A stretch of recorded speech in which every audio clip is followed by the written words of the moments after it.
And welcome to the fairgrounds here in Tonganoxie, Kansas, not too far down the road from the high school as we are back. It's been 56 days since we have been here on Tonganoxie Sports Live. It has felt like it has been forever. You got to go back to the end of February, but we are here today.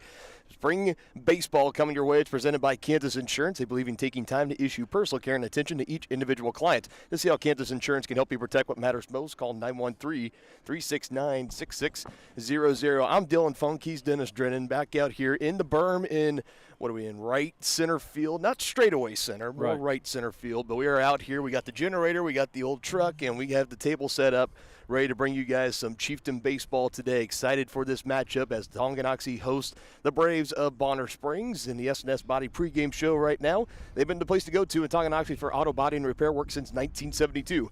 Get your ride back in the game. Learn more at snsautoandbody.com. And Denny, we have a Chieftain baseball team this year. Man, how many great memories have they given us here on this channel over the years? It has been phenomenal. Following Coach Loomis and his squad back for another year, off a trip to state last year. They returned 8 players from that team, so a lot of experience coming back.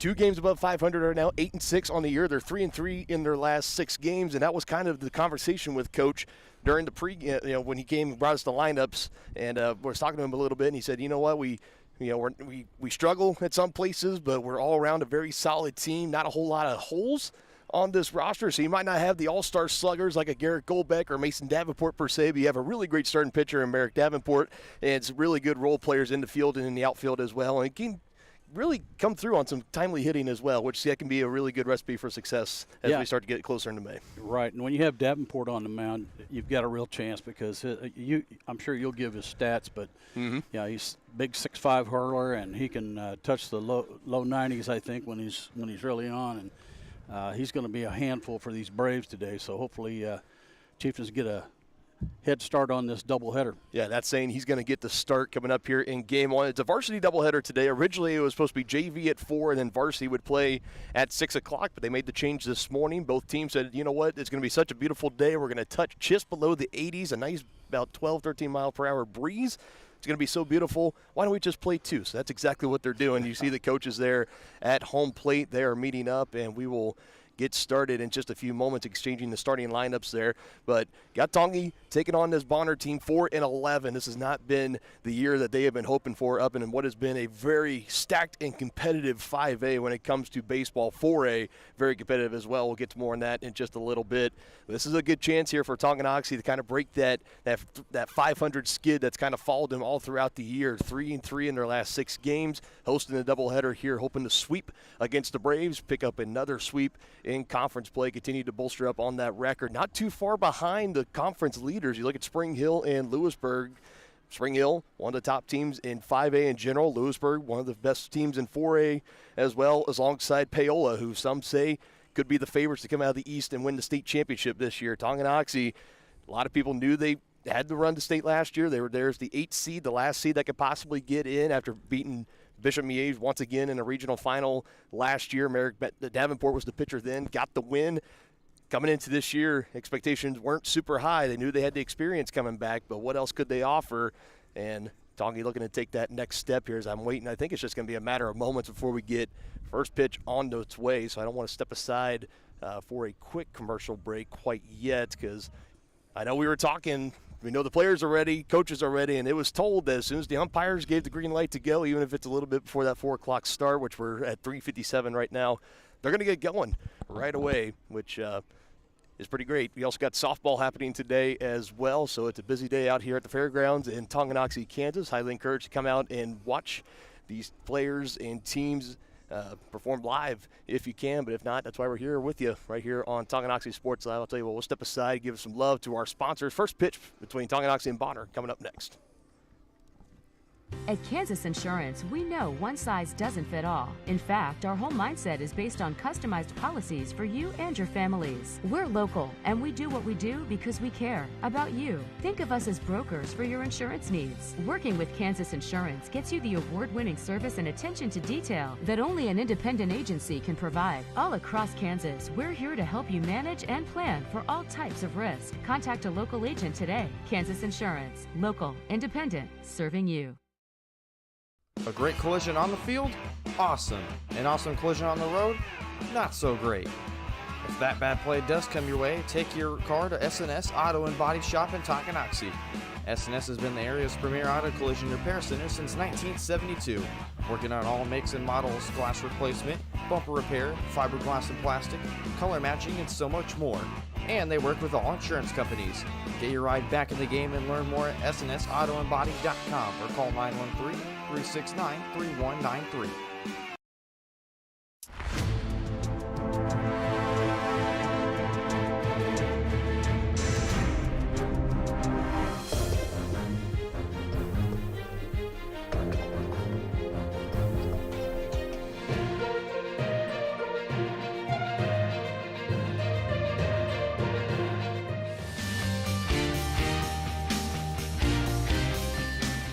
For a winning team, contact White Birch Properties, the real estate MVPs.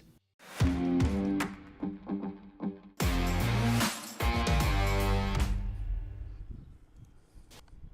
right, so players are on the field. Tonganoxie obviously taking the field first. It's a home doubleheader for the Chieftains today. Both games will be 7 innings. Spread rules, as always, 15 runs after 3 innings, 10 runs after 5 innings. That is what it'll be today. And again, Bonner, tough task in front of them. That's Merrick Davenport on the bump. Here's his quick numbers on the season. 27 1/3 total innings under his belt so far. This is going to be his 6th start and appearance on the season.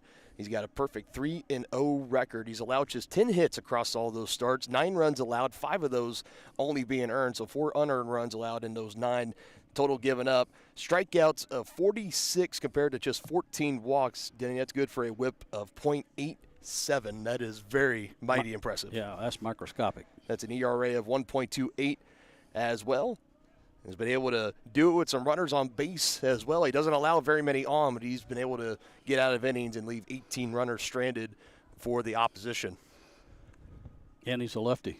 And he's a lefty. Doesn't make it any much easier. Kind of very similar to what we saw with his older brother, Mason Davenport, a couple of years ago on that run to the state championship against McPherson. His first pitch is in, and we are underway here. He's got that height to him, and he's got those long arms, too, so that allows him to get a little closer to the plate with the long stride, and then those long arms able to kind of whip that ball even a little bit faster, pick up that velo. Oh, yeah. Yeah, you're in that batter's box. It looks like it's all arms and legs coming at you. 1-1 count. This one got the call as well. 1 ball, 2 strikes. It's a nice setup out here on the berm. The only thing is that we're not quite at the side of the scoreboard. I could still see just enough for those close calls like that. Strike 3. He picks up his first strikeout looking there. That retires the first Brave batter of the day. That was Ray Gola. We're going to see Myers, the pitcher. Eden Myers stepping in next. But already 1 strikeout racked up today for Merrick Davenport. Our player spotlight today brought to you by Brothers Market, where they treat you like family. And looking forward to the cast of characters out in the field as well. We'll get to those for Tongi here in just a little bit as the first pitch in here to Myers. Looked like it was called for a strike, and it was, as you got Marins in center field, Bodie Maslak in right, Zach Marcoulier in left field, as this one is swung on, coming out our way into the outfield, and there to bring it in, the center fielder Jacob Marins, and easily 2 gone here, top half of the first. Perfect timing, giving out who's out in the outfield, and right at it, Jacob Marins. The ball found him. Mm-hmm. Usually how it goes. Tracking just a little bit over to his left, able to bring it in. 2 up, 2 down so far for Merrick in his first inning of work, and he fires in another called strike. He is on it right now. Yeah, he's dealing. He's getting ahead with first pitch strikes, and it could be a long day for the Braves. That looked like a slider. That infield for Tongi from left to right. Talon Langford at third, Pearson Eccles at short, Brock Gibbs at second, Cale Dye over at first. Great to see him back out there. Obviously, we've talked about Merrick on the bump, and he's throwing to Baron Dorn. He's the catcher today for game 1. Merrick will be batting today. Eccles out at short will not be batting as of right now. So it looks like high school baseball adapting to, like in softball, I guess what we call the flex position, where you can have a player out there solely for offense. It's like a designated player almost, even though That's Struck him another out. swing and miss strikeout, man. Derek Merrick is on it right now, showing out for the folks here on Tonganoxie Sports Live. 1, 2, 3, top of the first as we head on. Tonganoxie getting their first at-bats when we return. Community-minded and community-strong. That's what you get at Community National Bank in Tonganoxie. Community National offers big city amenities with the personalization of a small-town bank. They make banking easy with a 24-hour on-site ATM and mobile app that allows you to bank from anywhere. They offer great options on loans, checking and savings accounts, CDs, safety deposit boxes, and more. Stop by and let their friendly staff serve you at 231 North Main Street in Tonganoxie. Community National Bank, proud supporters of Chieftain Athletics. Member FDIC. Shop local and save at Brothers Market in Tonganoxie, where we treat you like family. Brothers Market has great everyday deals throughout the store. Enjoy fresh cut steaks from the meat department, the freshest fruits and vegetables from the produce aisle, and savor the flavors from the bakery. Check out their weekly ad to get the best deals on what you need. From apples to aspirin, Cool Whip to cool crisp lettuce. Brothers Market, open daily. Learn more at shopbrothersmarket.com.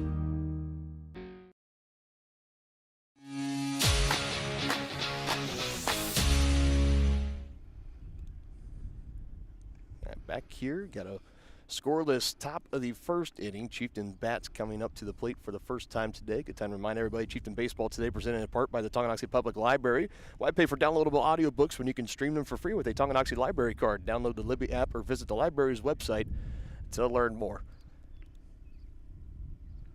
So the order for Tongi will look like this. Bodie Maslak in right field will lead it off. Jacob Marins and batting second in center field. And Ethan Holland, the designated hitter, in the cleanup spot. Talon Langford, if anybody gets aboard against Eden Myers, the starting pitcher for Bonner Springs. His first pitch is in for a called strike.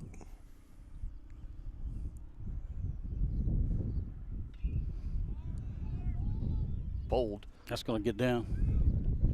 It does, right in the chalk, and he had to wait on it just a little bit, so it'll just be a lead-off single. Nicely done for Bodie Maslak, though. Man, he turned on it pretty good, had a good chance as long as it was going to stay fair. I think he got it down on the handle a little bit, though, because it kind of died when it got to the outfield grass. Let's see if we can move the runners here. Leadoff man is aboard. This one out into right, tracking it, just getting it over his head. There is a slight wind. So you mentioned it's about 12 miles per hour. It's been steady all throughout today. I don't know. I'm not sure what the gusts are getting up to, but 12 miles an hour steady and a gust of 18, and it's going to be pushing the ball. It's kind of a crosswind for you folks at home, right to left on your screen. So the fly out to right, that was to McGraw out there. So that retires Jacob Marins, next batter for Myers. He takes a first pitch ball. On to Holland in the designated hitter spot today. 13 hits on the year, 10 singles, 3 doubles. Also has been able to bring in 3 RBIs and scored 14 runs.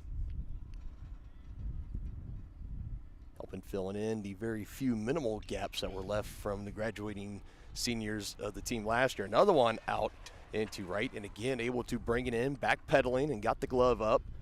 So back-to-back F9s, if you will, in the scorebooks at home, and that is how we get to 2 outs here in the bottom of the first. Runner still at first on that leadoff single.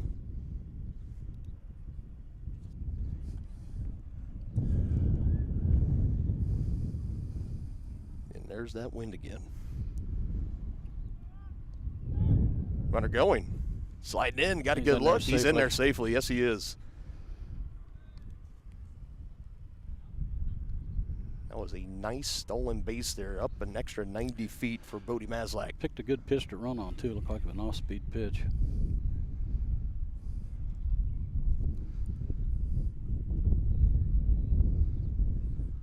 Myers, first time dealing with a runner in scoring position, delivers up out of the zone, not able to get him to chase. 1 ball, 1 strike. Talon Langford batting cleanup today. Got a runner in scoring position out there. You can get him a hit with a RBI.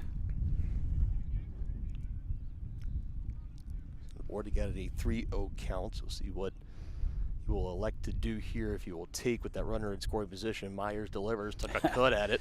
He had the green light. Yes, he did. Now it's 3-1. You know, Talon's got to be one of those guys as motivated as ever, one of the 5 seniors on this baseball team this year, and knowing with the knee injury that he dealt with to miss the majority of his junior campaign, he wasn't able to rehab in enough time to come back for baseball season. We did see him at the state tournament in the first round matchup against the eventual state champions Rock Creek Mustangs. He foul tips this one away. I feel like that's been his mindset all this year, Denny. We've been watching him on the football field, making another run to the sub-state championship game, getting out there, enjoying his time with the basketball team, and now here playing a full season of the baseball, trying to soak it all in, just like any senior's trying to do, as it could be their final time. And he's really a good athlete.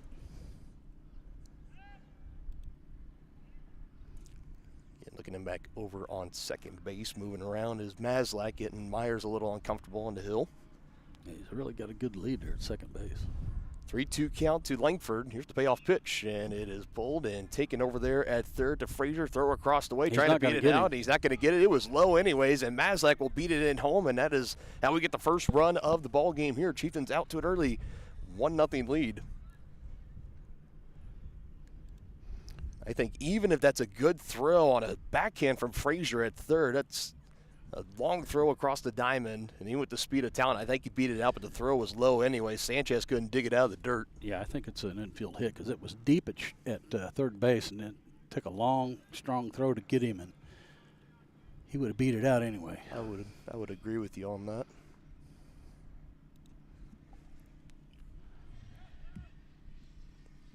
Now this one gets by the catcher, so Talon will just take his time, trotting up to second base. We will remind the people at home that we are not the official scorekeepers. Of course. But we are usually pretty close.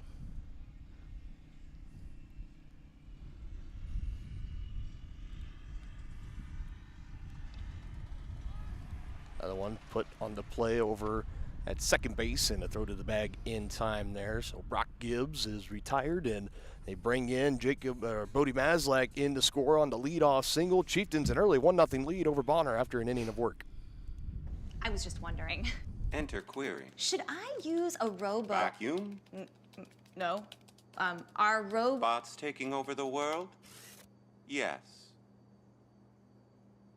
Never mind. Sometimes humans are just more helpful. Unlike a robo-advisor, we can put together a personalized plan. Farm Bureau Financial Services. It's your future. Let's protect it. Contact Farm Bureau agent Tex Vandervoort from Tonganoxie today. Does your roof have possible storm damage? Looking to get solar panels? Or is it just simply time to get it inspected? That's where Balmer Roofing and Solar come into play.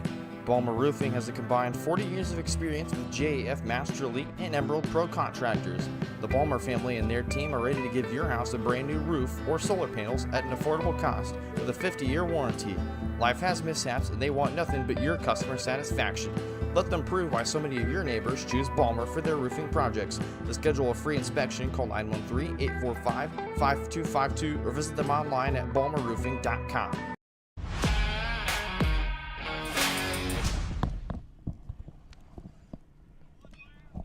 Early score right now, 1-0. Chieftains with the lead over Bonner Springs. Dylan Funk alongside Dennis Drennan here. It's already one run of support for Merrick Davenport, and he made through that top half in the order in the first inning like a hot knife through butter. Literally just 10 pitches, 2 strikeouts racked up. Was able to get a 1-2-3 inning, so he picks up with the meat of the order. 4-5-6, Brock Fish leads it off for Bonner. That one just off the plate for a ball. Man, it was close, though. That one a little bit low. Skips right on home plate. Dorn able to keep it in front of him. 2-0 here to the cleanup hitter for Bonner. He tried to overthrow that.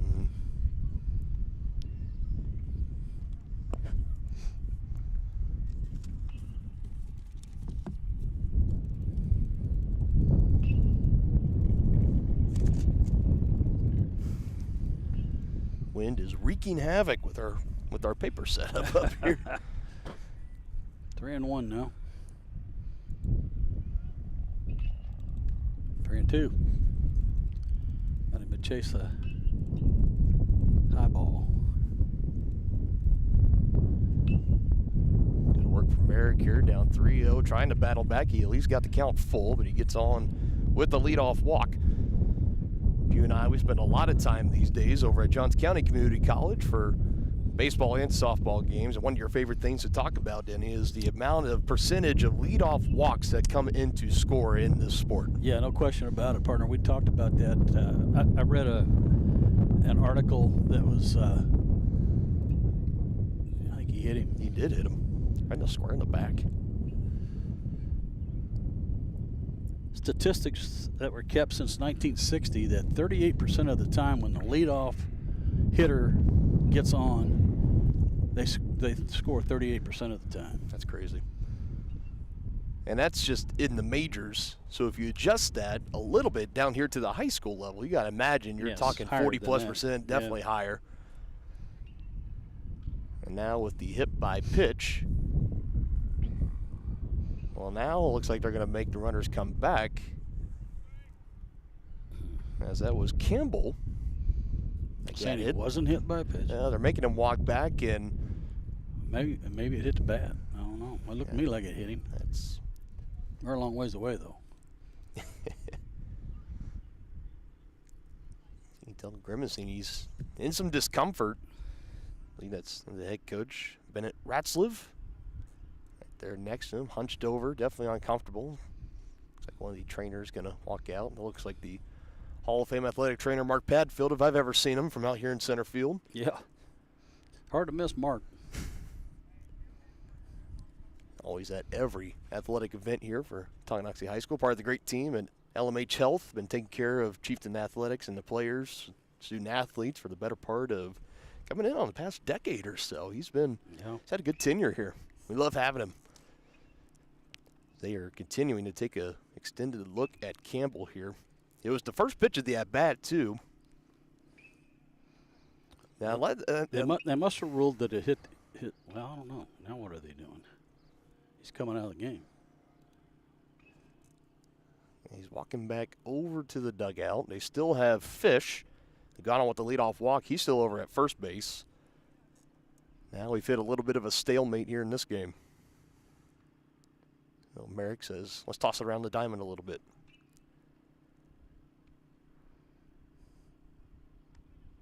Especially trying to wait and see if they're going to bring somebody else into the game if, in the case, Campbell is not able to continue.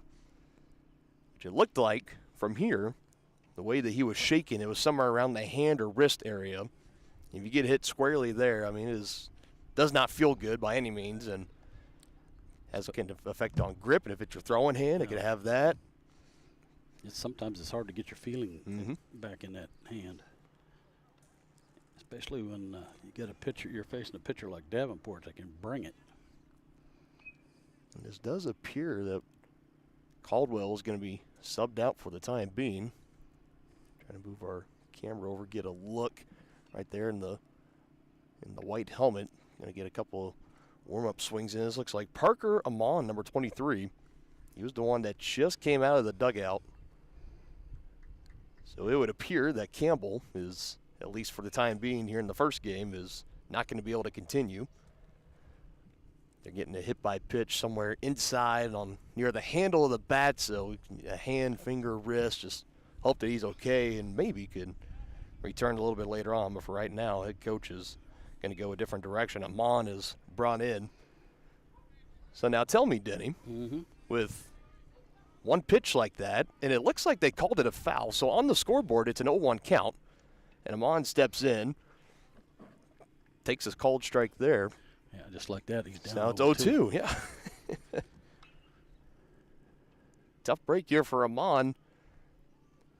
And he tries to offer at the next pitch, and he can't connect. So there's a, what do you want to call it, a 3-pitch strikeout to Campbell/Amon. I don't know. Yeah. Third strikeout of the afternoon thus far for Merrick. He'll take it. Gotta bring up McGraw. Oh, back over to the bag, but he's back safely. It's still Brock Fish.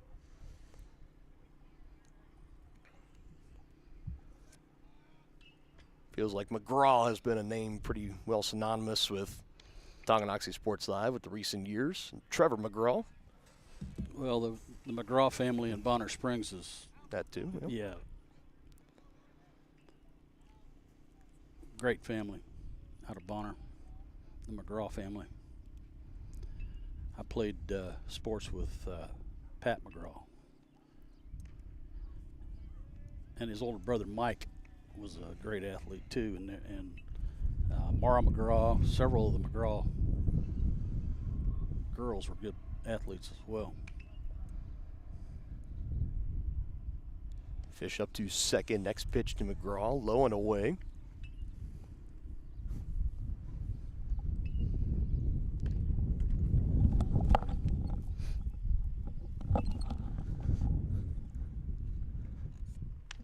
Ooh. Oh man, he threw that by him.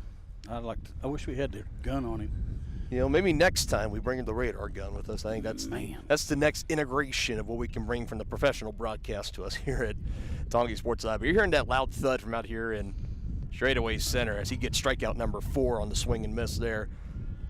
So 2 strikeouts per inning. That's a pretty good pace to keep up with in a ball game. 2 gone here. Runner in scoring position for Bonner. Fish was able to move up 90 feet and is going to take a hit from Frazier. Bring him in. Those Bonner hitters that have struck out have looked like they were just overmatched. This is the third baseman, Frazier. We just saw in the bottom of the first inning. He had a backhand play and deep in the hole trying to throw out Talon Langford with 2 outs in the inning. Talon able to beat it up the line. It was a low throw from Frazier anyways, but you ask our official scorekeeper and you called that an infield hit. Yeah, Talon was already by the bag when the ball got there. Well agreed. I'd imagine the official scorekeeper probably going to follow right around the same lines there. Yeah, that's an infield hit in my book. Breaking pitch doesn't quite get enough of the zone. 2 balls, 1 strike. Tying runs in scoring position for the Braves. This is a big moment here to try to keep pace with the Chieftains. And especially when you're facing a pitcher the caliber of Davenport, who has gotten a lot of praise this year as being one of the top pitching arms, not only in 4A, not only in Eastern Kansas, but just in the state in general. He's been getting a lot of attention, the stud junior for these Chieftains, and he gets his 2nd walk of the game. That puts 2 aboard here for Bonner. But that point being for the Braves is you don't want to waste these opportunities when you have multiple runners aboard and you're only down 1 early. Yeah, and you may not get too many opportunities against this pitcher. And it's going to take the bottom half of the order to get it done. Is now Dalton Caldwell. He's going to step in. He's the center fielder. Called strike. First pitch strikes again by Davenport. Stay ahead of those hitters.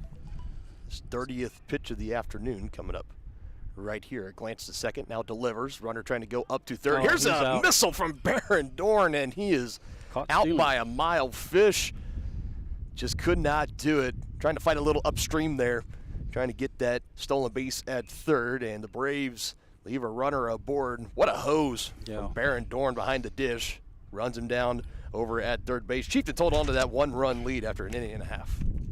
Hi, I'm Dr. Aaron Stoes with Paola Vet Clinic. We'd like to thank you for trusting us with the care of your pets and large animals. At Paola Vet Clinic, we're proud to be your hometown veterinarians who know and care about your family. We provide cutting-edge diagnostic services, digital radiology, ultrasound, and in-house same-day blood work, chiropractic, and reproductive services. Come in and see us at our new location here in Paola in the Industrial Park with indoor cattle and equine facilities complete with a hydraulic tip chute. With a team of 11 veterinarians, our commitment to this community makes Paola Vet Clinic the vets you can trust. The same look and location of a classic drugstore with the services and supplies of a modern pharmacy. That's what you'll find at the Downtown Drug Store in Tonganoxie. Of course, Downtown Drug is the local choice for your prescriptions and health needs, but did you know they have the best selection of Tonganoxie Pride and Chieftain game day gear in town? And a whole lot more. Cards, gifts, home decor, and even the best way to satisfy that sweet tooth. The Downtown Drug Store. Call 913-369-3800 or visit them online at thedowntowndrugstore.com.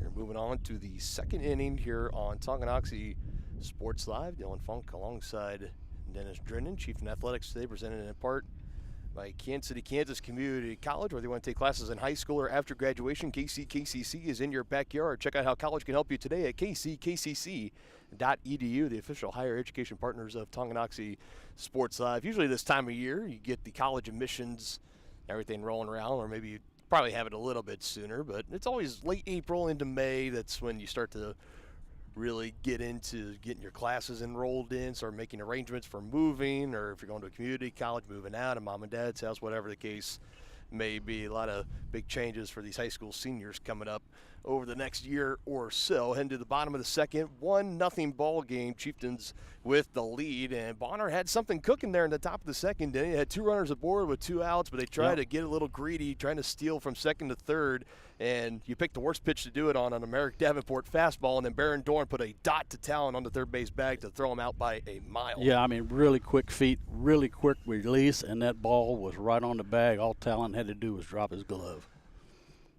That's how you do it. That is how you do it. And Davenport's leading it off. Lefty into the box here. Pitcher versus pitcher matchup. Takes the first pitch ball from Myers. Myers just his 15th pitch, now 16th on the way, and Davenport will swing at it. That'll get way out of here foul. Not too often, since you and I, the majority of our baseball games we call at the collegiate level, or the JUCO level now I should say, is we don't see a whole lot of pitcher versus pitcher matchups. No. Like you would see here at the high school level. Yeah, we sometimes see it in softball when we do JCC softball. I was going to slow down on that too. Yeah, they have flex players and that kind of thing. 2-1 off the plate. Now 3-1 to Merrick. The leading RBI getter this season for the Chieftains, coming into today at 14, and has one of the 3 home runs. He takes a walk here, joining just Talon Langford, the other one, with the long ball. He's got 2 of them over the fence, to be exact, for Talon.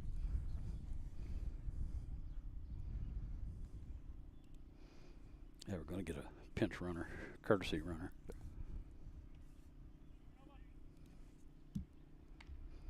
Yeah, you don't want your ace running the bases. No.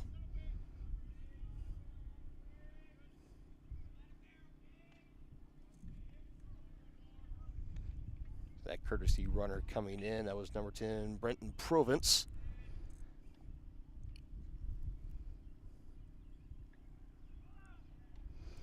There he goes. Oh. And the ball gets out into center. Provence thought about it, took a step towards third, but he keeps that right foot on the bag at second. He'll stay put. Didn't quite get far away enough or deep into center field to make an honest run to the third base bag. Yeah, he had a great jump on the pitcher there. He really stole that on the pitcher. So the courtesy runner paying off quickly here for the Braves, or for the Chieftains. Now Myers having a tough time finding the zone on the leadoff walk, and now has led to a stolen base. Puts the runner in scoring position. 2-1 count here to Baron Dorn.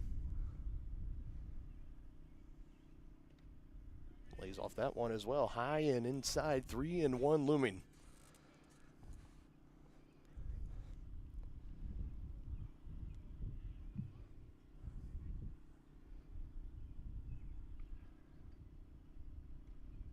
Another walk.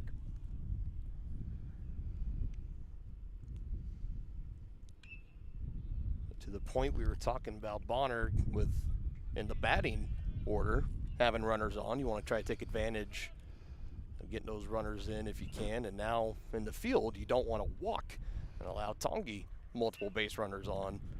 Well, you might see if the Chieftains have something on here. They could bunt to stay out of the double play and get that runner to third base with less than 2 out.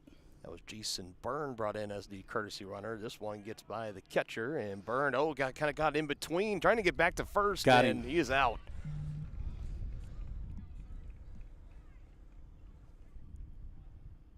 I don't know what he was thinking there. He has a runner at second base. So I think he thought that Provence was going to advance up. It got by the catcher, Almond, but not far enough. And Byrne trying to get back to the bag and not in time, so he is out. Proven still over at second base. Strike there for Myers.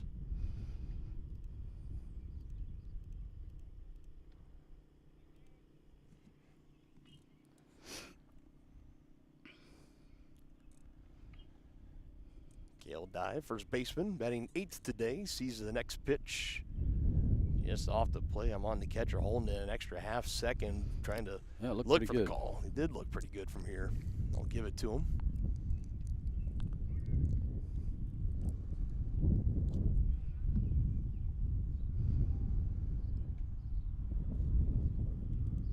Yeah, now Dye, he's taking a long look down the third base line. Head coach Mitch Loomis down there, also talking it over with Provence after making his way up there to the bag. Got a runner at third now, with only one out. Straight back.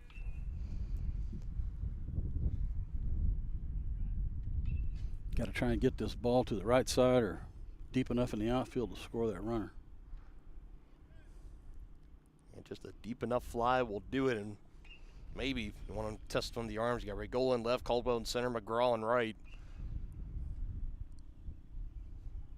If you're putting anything on the ground, have it on the right side. Here's the next pitch. Popped up high in the air, and McGraw tracking it to the line, and it goes foul. That was over the fence. Now, if I'm a coach, I'm telling him don't catch that foul ball, because there's no way he's throwing that runner out going home. It would not be doing yourselves, your team, many favors. No.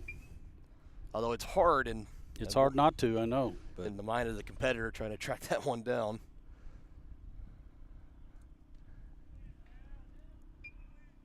2 balls, 2 strikes to Gale Dye.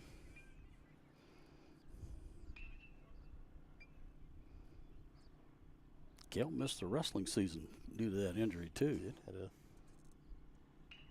MCL injury in his knee. Strikes out there. That's a big out number 2 for Myers. He's another out away, potentially, of getting out of this inning without allowing that runner to come in to score on the leadoff walk. It was then Merrick Davenport, but bench runner has been Brenton Provence. The 9-hole hitter, Zach Marcoulier,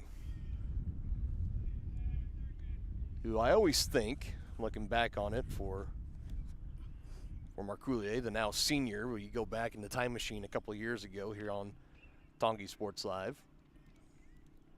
So he grounds this one on the left side and throw is brought in. I'll have to bring up my memory of Marcoulier at the next at-bat or next appropriate time, but Chieftains not able to get that runner in to score on the lead-off walk, and after 2, Chieftains 1, Braves nothing on Tonganoxie Sports Live.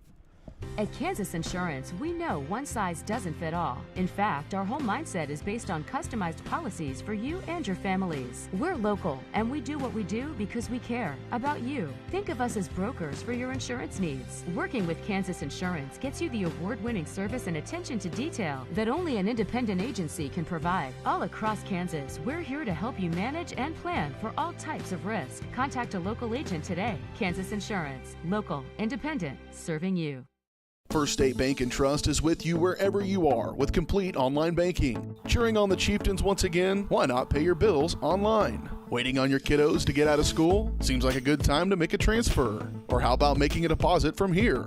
Back in the gym for another night? Why not get an e-statement while you cheer on Tonganoxie? And of course, at First State Bank and Trust, you can always bank from right here. Come on in and see us and get your very own Chieftain card. To learn more about all the great ways to bank with First State Bank and Trust, go to firststateks.com.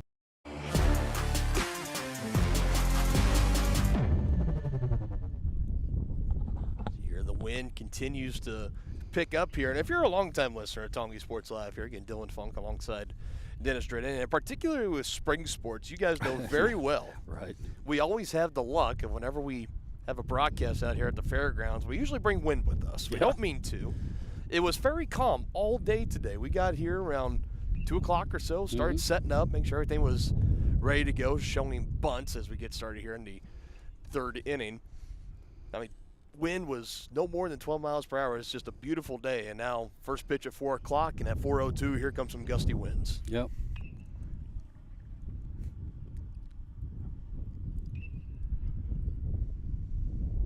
Davenport still working with that one-run lead, and a swing and miss there to the batter beats. 9-1-2 due up here for Bonner Springs. Regola on deck, and Myers will come up after that. Breaking ball by Merrick missed. 2 1/3 so far. 34 pitches thrown from Merrick. No hits, 2 walks, 5 strikeouts. Wow. Make it 6. Beach looked overmatched there too.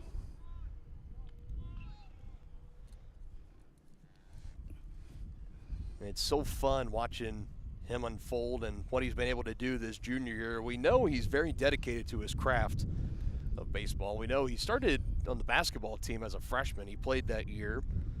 If he would have played for the team this year, he would have been one of the tallest players, the tallest player on the team at 6'4", 6'5" or so. Put out into the field and coming in and losing his hat on the way, but not the baseball. It's Bodie Maslak. He'll take that trade off every single time in the outfield. Now 2 gone here in the 3rd. Again, it just shows how much the winds have been blowing here today. They'll blow your hat in the creek. Mm-hmm.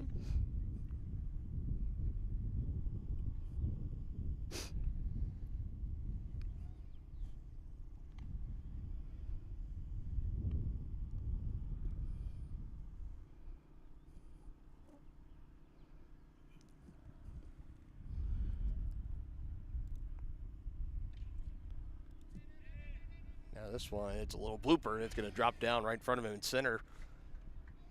And crashing in on it, not able to get there in time. Not the most solid hit. Fly ball, just an old classic blooper for a 2-out knock.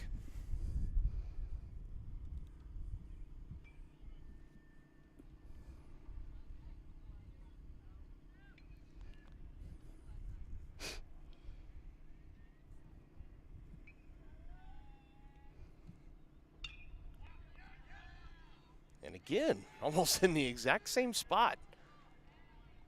They'll make it back-to-back singles for Xavier Regola and now Eden Myers. And Bonner again, 2 aboard at first and second, 2 gone in the inning.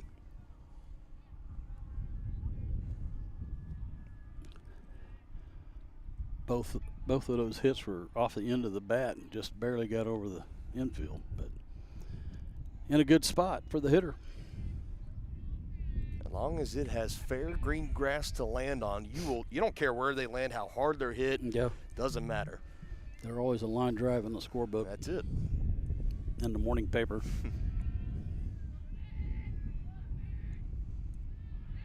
2-0, and this gets by Dorn, and everyone's going to move up 90 feet. That's a wild pitch.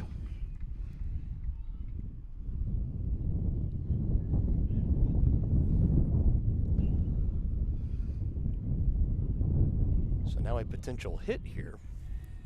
Could give Bonner the lead. Could. See if Davenport can bear down and get out of it. Sanchez 0 for 1. That should do it.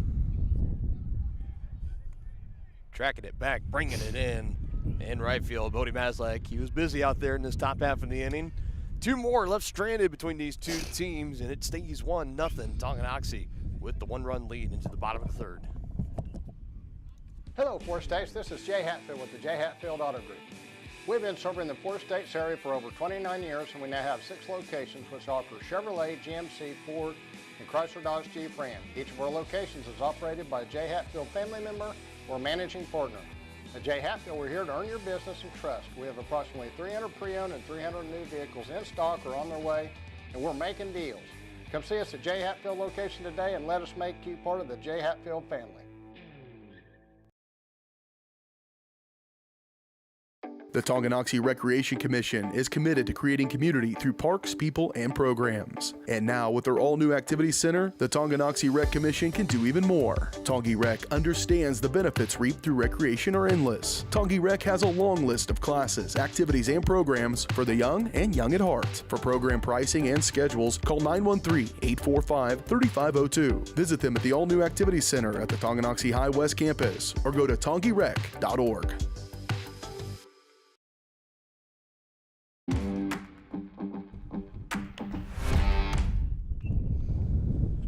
Back in here on Tonganoxie Sports Live, presented in part by Wizard of Paws, Tonganoxie's family-owned pet grooming salon with a combined 48 years of experience. Schedule your pet's appointment today at wizardofpawstongi.com. And usually the saying in this sport is when you make a play in the field, you usually kind of find a way of leading off an inning. It's exactly what happens to Bodie Maslak here, who had 2 fly outs out and right in the top of the third, and he leads it off in the bottom half for the Chieftains. Back to the top of the order we go. He singled his last time up, too, and stole a base and scored. That's it. That one sole run to come in so far. That's what you want from your leadoff hitter. Get on, get in scoring position, and score that run.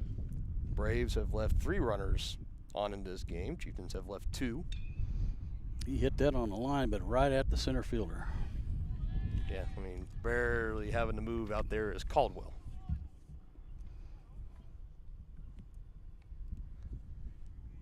One gone here in the 3rd inning right now. Doubleheader on tap. This is game 1. We play 7 innings at least in both games, barring a spread rule happening. 15 runs after 3 innings, 10 runs after 5 innings, for those who might be curious. Good breaking ball in there.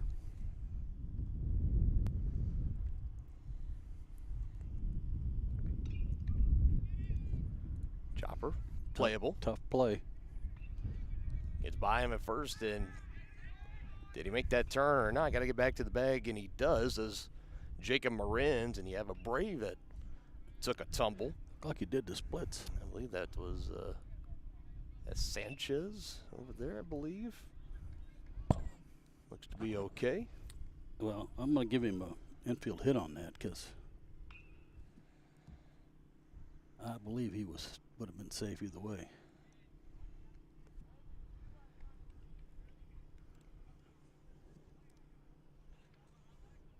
Marins on over at first, and I'm sure the folks will catch on at home, but Denny are one of the more generous scorekeepers that a lot of people might know. I agree with you on that particular call. Some might try to argue, but well, the third baseman was charging. He fielded it on the grass, so that's not much different than a bunt hit. Stolen base there. It was a good effort from Fish over there at second. Tried to swing around and put a tag on, just couldn't get there in time. Another stolen base here for Tongi. I've already racked up at least 3 in this game already.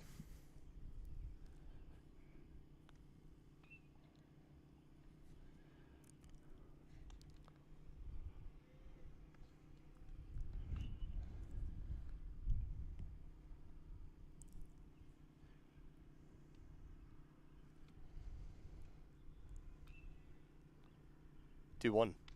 Swung on and missed. 2 balls, 2 strikes. Holland flied out to right field his last time up.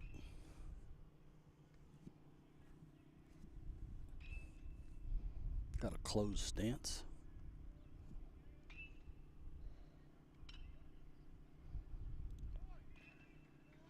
To make the play, did he beat it out? He did. You say he beat that out? He did. Now, see, that's cleanly fielded on both ends. You got to give him a hit. You just beat it out. Moran's over to third now with less than 2 out. You need to try and find a way to get him home. Hollins, the DH, aboard safely at first. Runners on the corners here for Tongi. Talon Langford back in.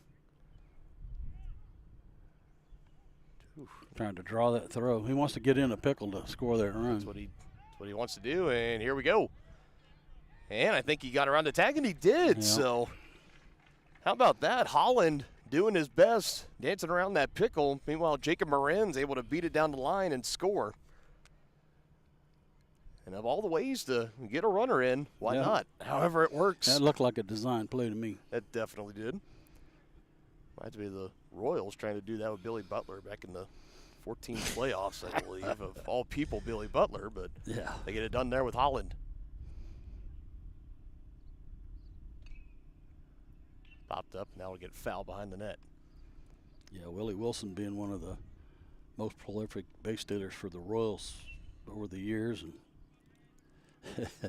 Poor Billy Butler was like, will he make it?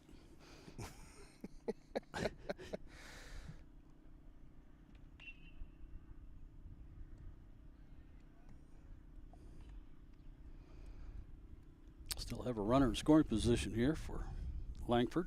He could pick up another RBI with the base knock or a deep fly. He missed, and now a throw to third, and it gets out into left. And coming in to score, it's going to be Holland. He'll slide anyways, but he's in there safely. Yeah, that's an E2.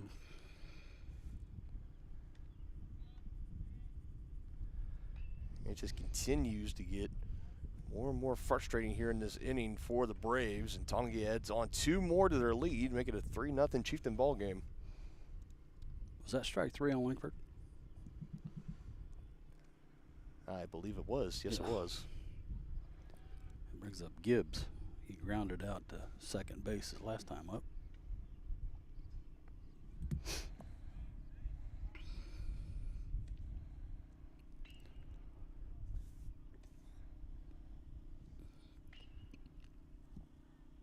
Strike here. Gibbs, the commit to Park University.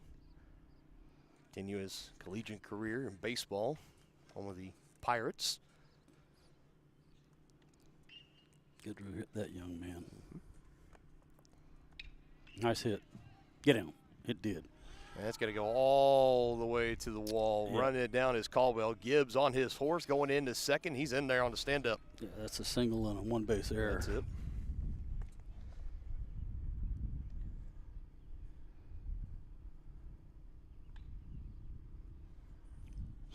Ray goal out there and left, and just kind of got a little caught in between of what exactly he wanted to do. The ball was jumped down in front of him. Was probably going to be better off just staying on his base, keep the ball in front of him, hold it to a 2-out single. Instead, another runner in scoring position. He got hit by a pitch, I think. Or they did just put him on.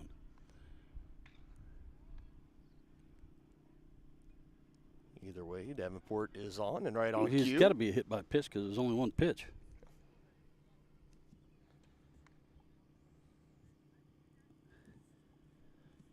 That courtesy runner coming in again, I believe, as we peel on over, that is, again, Brenton Provence. Play, and they'll take the force out at second base. So just one more pitch after that hit by pitch to Merrick Davenport. 2 more runs added here for Tongi. It's 3-0 as we head to the 4th here in game 1 of our varsity doubleheader.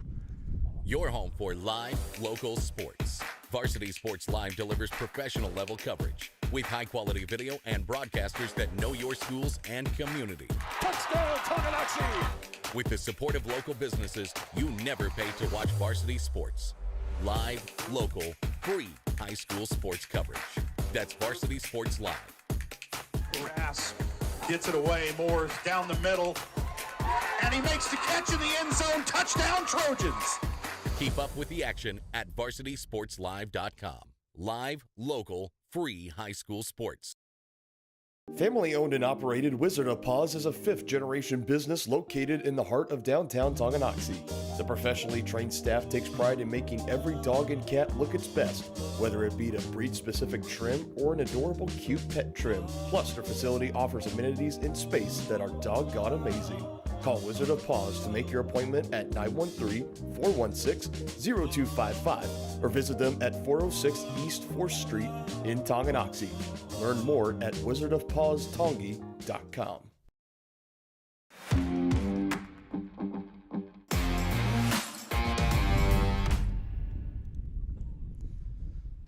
Two more aboard for Tongi.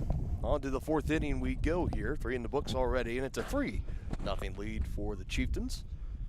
Barry Davenport still on the bump there towards the end. He had a hit by pitch. Brenton Provence on the pinch run. It kind of seems to be the traditional thing that happens. They don't let Merrick run the bases very often, I would say, unless he hits a home run, which he's done once this year. But he's back on the bump, ready to begin his 4th inning of work. Still now no runners across. I think that strikeout total now up to 6 on the afternoon. Foul tip there for Fish.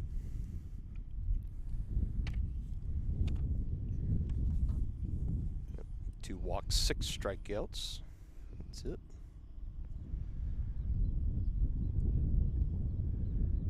He had a mini no-no going into towards the end of the third, but allowed back-to-back 2-out singles. Little bloop flies out into center that were able to land right in front of the center fielder, Jacob Marins.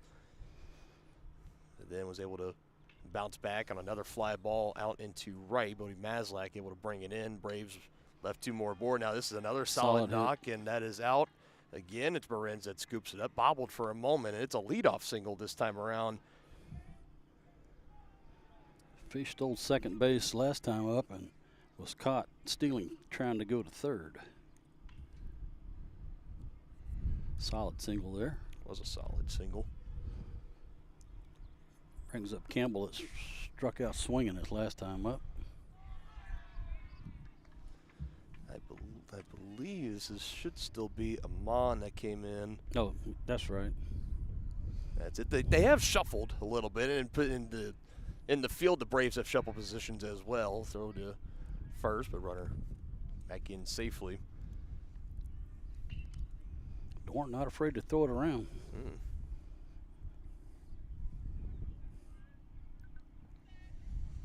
I had to compile a list of really good baseball names. Baron Dorn would be somewhere on there. Yeah. That's a solid baseball name.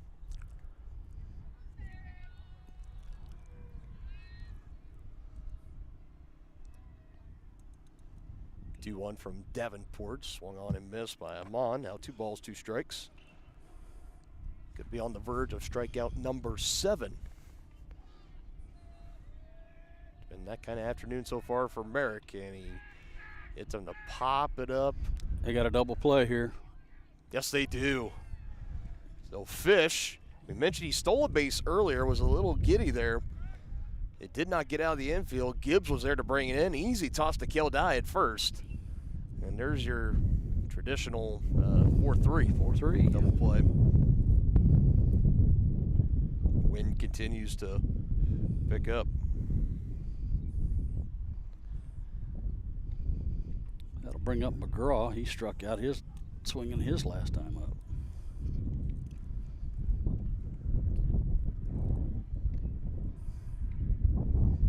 Tip it into the mitt of Dorn.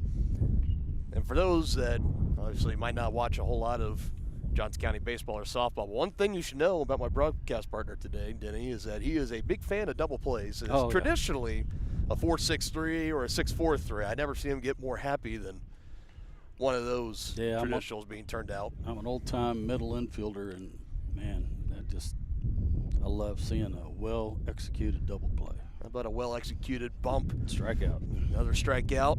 And well-executed start is what I was trying to get around to say. 7 on the day from Merrick Davenport. He gets one there. 4 straight scoreless for him. He keeps that lead for Tongi at 3. Bottom half of the 4th next when we return.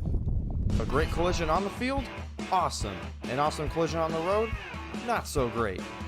If that bad play does come your way, take your car to SNS Auto and Body Shop in Tonganoxie. SNS has been the area's premier auto collision repair center since 1972, working on all makes and models, glass replacement, bumper repair, fiberglass and plastic, color matching, and so much more. And they work with all insurance companies. Get your ride back in the game and learn more at snsautoandbody.com or call 913-369-3193. Tonganoxie is the ideal location to start a business. That's why the Tonganoxie Business Association has strived towards a common goal of adding value to businesses and the community since 2015.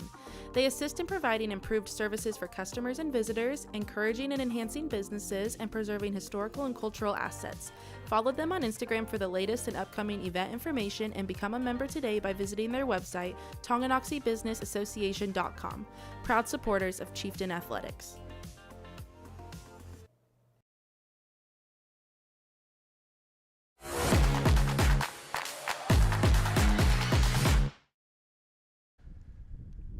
So upon further review, sorry, Merrick, it's 6 strikeouts on the day. I gave him 1 extra somewhere down the line. Well, he's pitching so well, you know. He's probably going to get to 7. Yeah, I think I'd be willing to bet on that. He's had at least 1 strikeout in every inning thus far. He's coming close to averaging 2 per inning. Fly ball. Who's got it? Second baseman's calling for it. Look at the wind move that. Yep, and moving. He dropped it. So that was Frazier moving over. It's an E4. He collided with McGraw, who was coming in from right field, and man, that's a tough way to pick up an error. Yeah. Well, the rule of thumb is, like we've talked about, partner, is the infielder goes out until he's called off by an outfielder. That wind just kept pushing that ball towards the right field fence. Myers still pitching here. Nice bunt. Coulier. Nice bunt. Sacrifice bunt. It's nice for Marcoulier. The point I was trying to get around earlier, as he does his job there on the sac bunt, I already mentioned. I don't know if you remember, we were here at a game a couple years ago, and I believe, if memory serves me correct, it was against the Baldwin Bulldogs. Mm-hmm. And it was it was Baldwin, because I remember it was, I think Sawyer Smith hit a nuke out into left, and it was going to go over the wall. It was going to be a home run, but on that day, Marcoulier was out in the outfield, and he robbed the home run and brought it. I mean, it was going over the fence, and he made the play. Yeah, Glove went over the fence, brought it back in. Yeah, that was a Sports Center highlight. Yes, it was. Catch.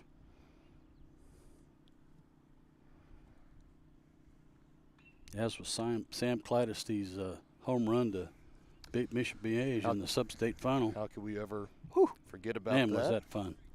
It's one of the most fun games we've ever called, I think. That was a lot of fun, no doubt about it. Guy hanging over there at second base and went the way Garrett Goldbeck brought on in the end. He got the final 3 outs. Chieftains then danced their way to Salina and all the way to the state championship game that year. Finished runners-up right behind the McPherson Bullpups, who've had a bit of a kind of a baseball dynasty and a basketball dynasty now all of a sudden. The back-to-back boys 4A state basketball champions now for out in McPherson, but they're also really great on the diamond too.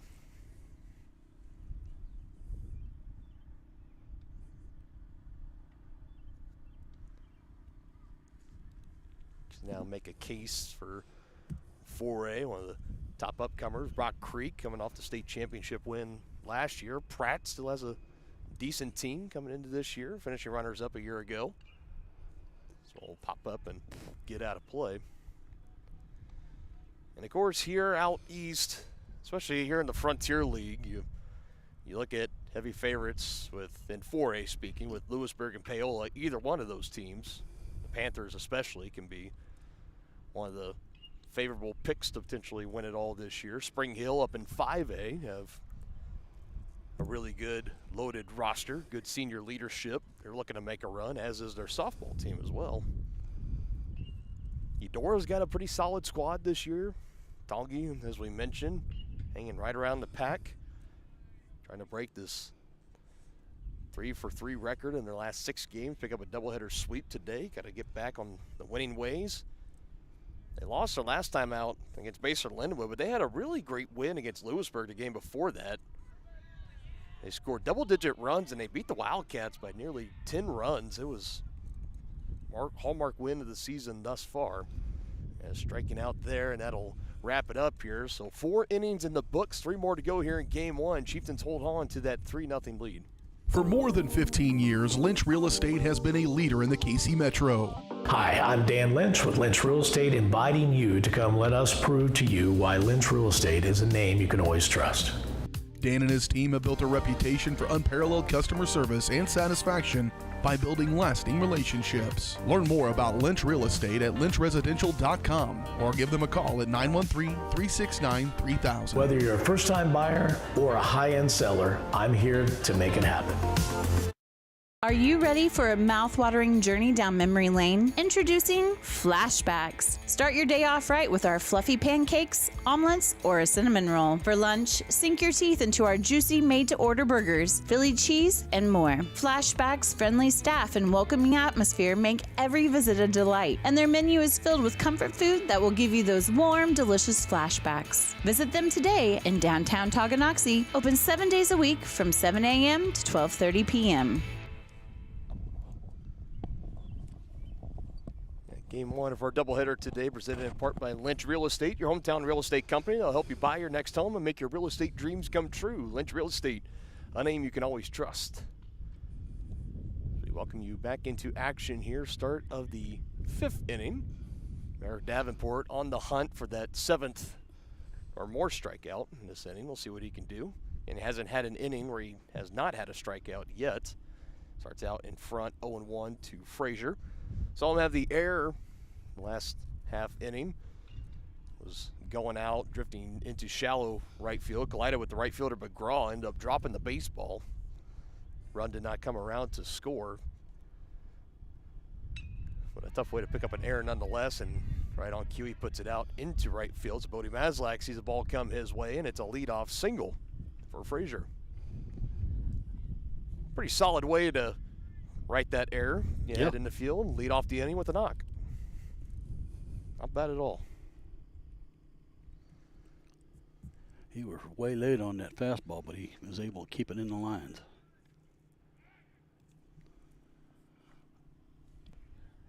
Caldwell was squared to bunt, but he missed it. Seeing Bonner now maybe trying to play a little bit of small ball, trying to cut into this 3-run deficit. Game is not over by any means. Coming in on the hands, having to pull away. And Dorn, I think, was threatening to throw, and he dropped the ball. So Frazier will move on up to second base. Yep. And that's probably the one miscue behind the dish today for Baron Dorn. He's had a really solid one so far. Sure has.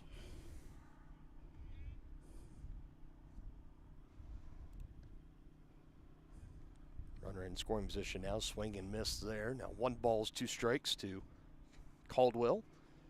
Working on an 0-for-1 day so far. Struck out swinging his last time up. That was a nasty pitch and too close got to him take. looking. There's strikeout number 7. It is. I was waiting for the emphatic punch out from the home plate umpire, but I think Caldwell might have just said, "Save it, Blue." I know.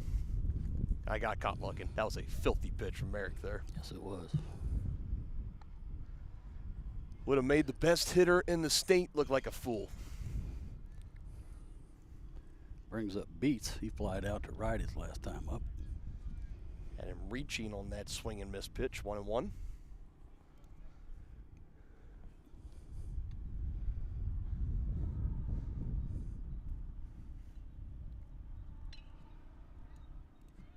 Trouble. And he gets down and sliding to the foot. Trying to throw it back in. Thankfully, he didn't completely lose the footing. I believe that was Marin's, the center fielder. Ain't so good, but another hit for Bonner.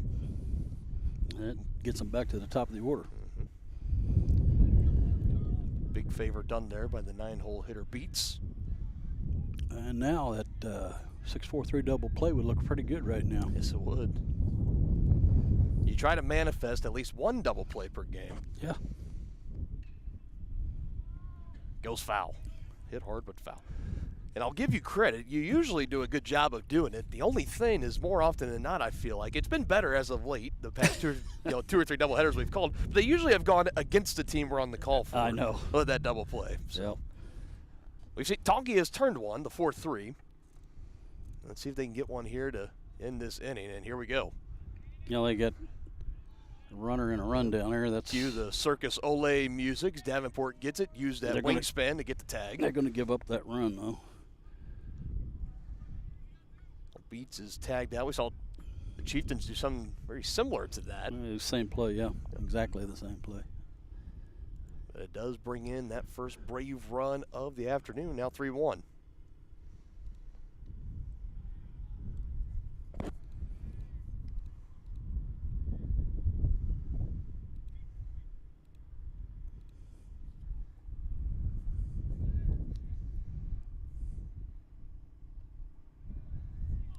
Struck him out. Good response there. The Braves do add 1 more run, so it is now a 3-1 ball game. Chieftains looking to answer as we head to the bottom of the 5th. Game 1 of our doubleheader, moving along like a breeze. Has your furnace left you out in the cold? Pipes plugged? Are you underwater with your water heater? If so, you'll be glad you called Ladd. Ladd Service Company in Tonganoxie has been your heating, cooling, and plumbing specialist since 1986. Ladd is your dealer for top quality brands like York, Aprilaire, and Wolverine Brass. Plus, they maintain and service all other brands. Schedule your appointment by calling 913-369-3509. Visit laddserviceco.com to see why you'll be glad you called Ladd. Inviting, connecting, serving, and growing. That's Grounded Coffee House in downtown Tonganoxie. Enjoy the best cup of coffee in town 6 days a week and pair it with freshly made from scratch pastries, muffins, cinnamon rolls, and so much more. Plus, check out their beautiful event center, Grace Hall. Perfect for your next gathering, celebration, wedding, and party. All profits go towards local and international charitable projects and organizations. Drink local, support local at Grounded Coffee House. Place your order for dine-in or carry-out at groundedcoffeehousetonganoxie.org.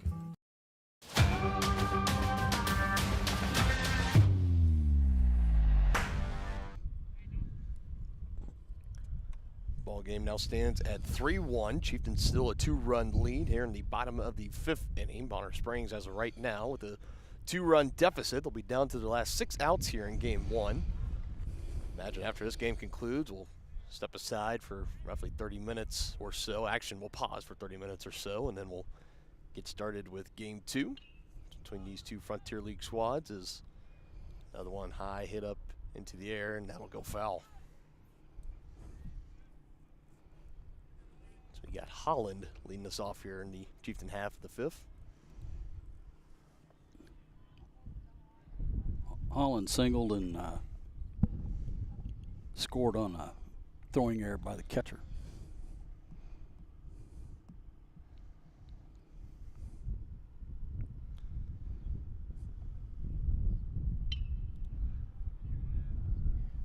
Right at him, at short. In time to the first base bag for the first out. Chieftain Athletics today presented in part by Grounded Coffee House. Established in 2022, Grounded Coffee House serves great coffee with an even greater cause. To learn how you can help make a difference and to support, follow them on Facebook and check out their website, groundedcoffeehousetonganoxie.org.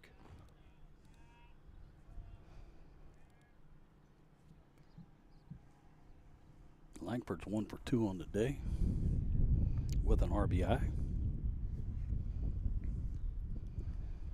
Bodie Maslak scored on Talon's single in the first. Still Myers out there for the Braves, 4 in the 3rd inning, 5 hits, 3 runs, all earned, 2 walks, 3 strikeouts, 1 hit by pitch. Able to leave 5 Chieftain runners left stranded.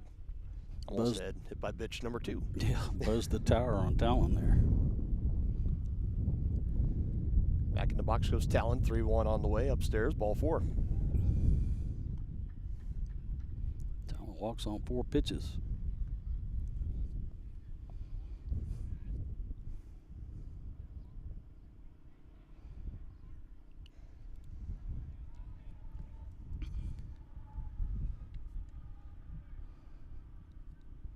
Now to Brock Gibbs, a ground out and a single.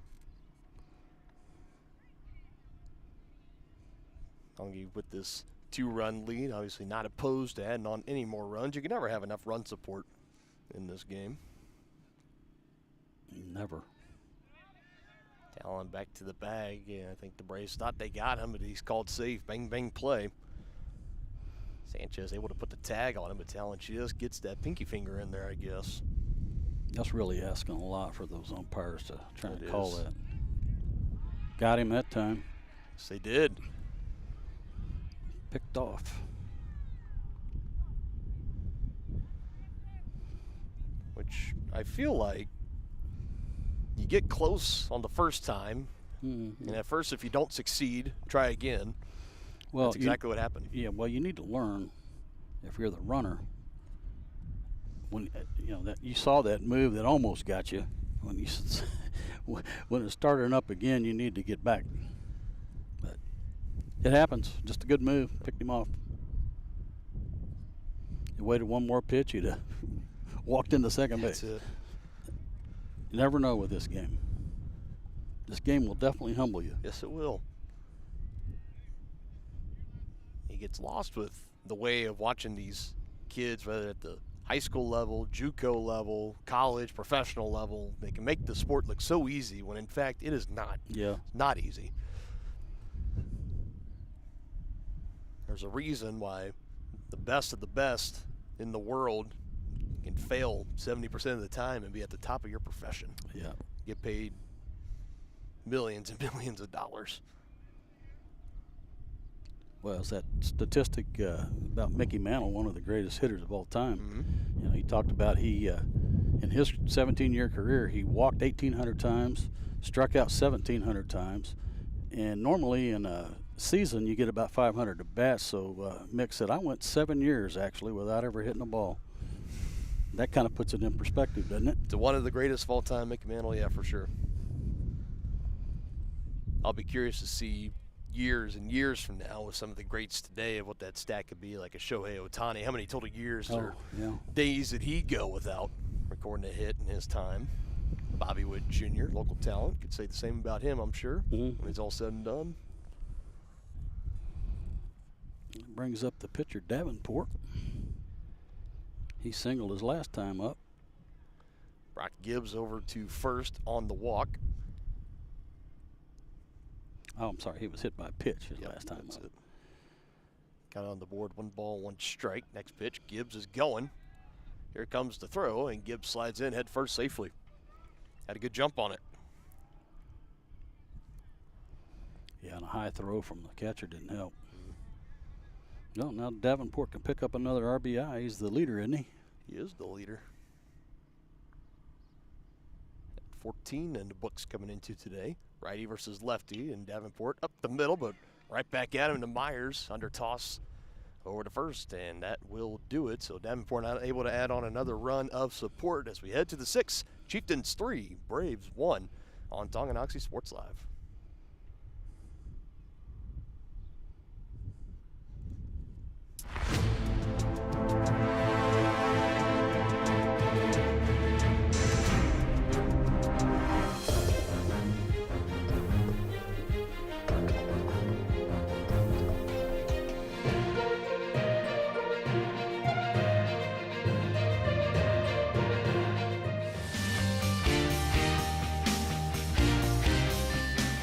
For a winning team, contact White Birch Properties, the real estate MVPs.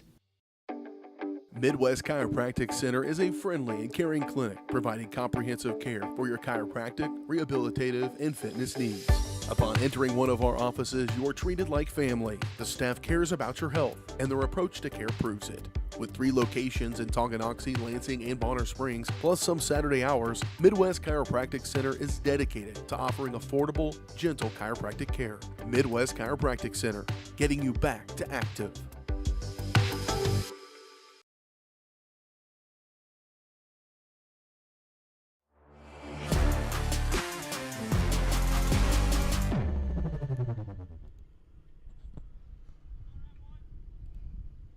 Chieftains still hold on to that 2-run lead. Davenport back out for what is going to be his 6th inning of total work. Bonner is down to their last 6 total outs in the ball game. They were able to put 1 on the board back in the top of the 5th.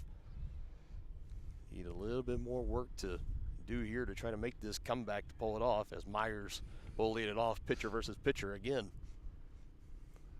Myers singled and went to second on a wild pitch his last time, but he was stranded there. Big rip, no contact. So now I want to ask, when was the last time when you have a pitcher versus pitcher matchup in the bottom half of an inning, or just any half of the inning, you ground out to the pitcher on that, and then in the next half, it's pitcher versus pitcher again. Yeah. So now to complete this cycle, he just needs to ground it. Just needs to ground it back to Merrick. That's it. See what the baseball gods have in store. Instead, it's a solid hit out in the left. So no kind of Jumanji or anything going to happen there, is it? It goes by. Solid ground ball on the left side. Now a 2-for-3 day for Myers. So close, though. We tried our best to manifest it, make it happen. Mm-hmm. Leadoff man aboard once again for the Braves. I feel like multiple times they've been able to get the leadoff man on or get 2 runners on with 1 or less outs in an inning. Just haven't been able to get a high percentage of those to come in to score, as this is sailed out into left and calling them off. The shortstop Pearson Eccles. We're out here. We can hear that was good communication there by Eccles. Making it very, very clear that was his ball to get. Calling off Marcoulier, the left fielder, was coming in. Brian's also there. And to Marcoulier's credit, he backed off as soon as he was called off.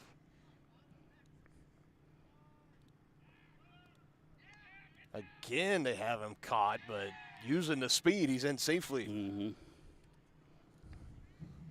They had him picked off. They let him get away.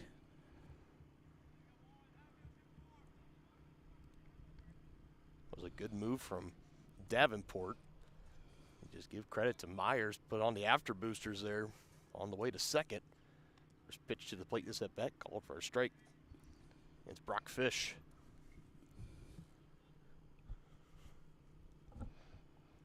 Fish singled his last time out and was forced at second base.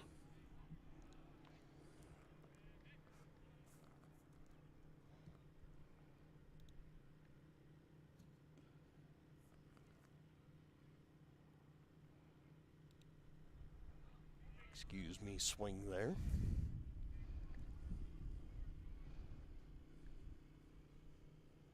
That would be an at-bat if you put just any average person into the box with Merrick Davenport. That's probably what every swing would look like almost.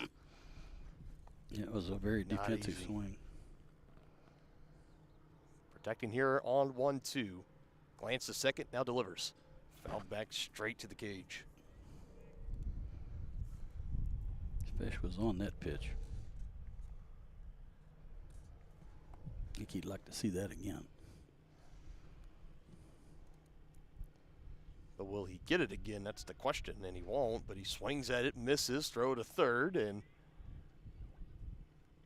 Fish is in, or Myers is in safely there. Fish with the swing and miss strikeout.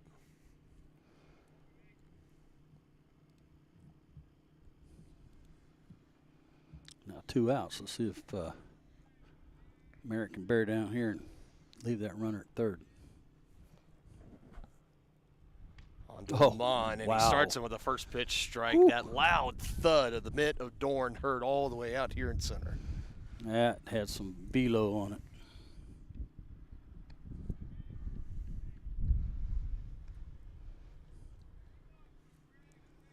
It always impresses me when you watch so much of this game and you've seen so many at-bats and pitches. You can just kind of tell by the thud of a mitt or the clank of a bat that how good someone got a hold of something or how good they're throwing it. Out. That's been the case today with Merrick Davenport. He's knocking on the door of double-digit strikeouts if he isn't there already. We'll count him up here in this next timeout. On to the bottom of the 6th. Chieftains 3, Braves 1.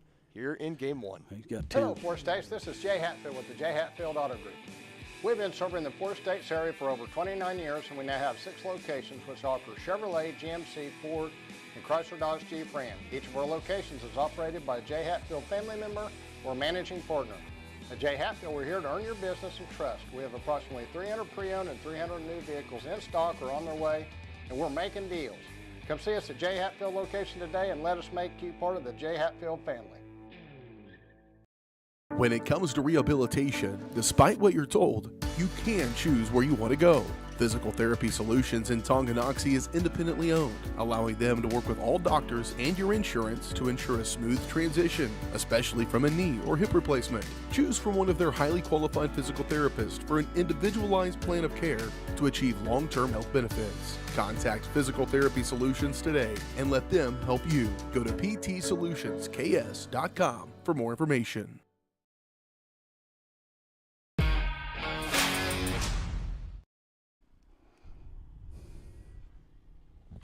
As right now looking like the final chance for Tonganoxie, at least to come up to bat right here. Bottom of the 6th, 2-run lead, 7-8-9, Dorn, Dye, Marcoulier. 2 up for the Chieftains still against Myers, who both pitchers that started the game have been on track to look like they're going to finish the game. And that one will be thrown over in time. Amon across the diamond to Sanchez for out number 1.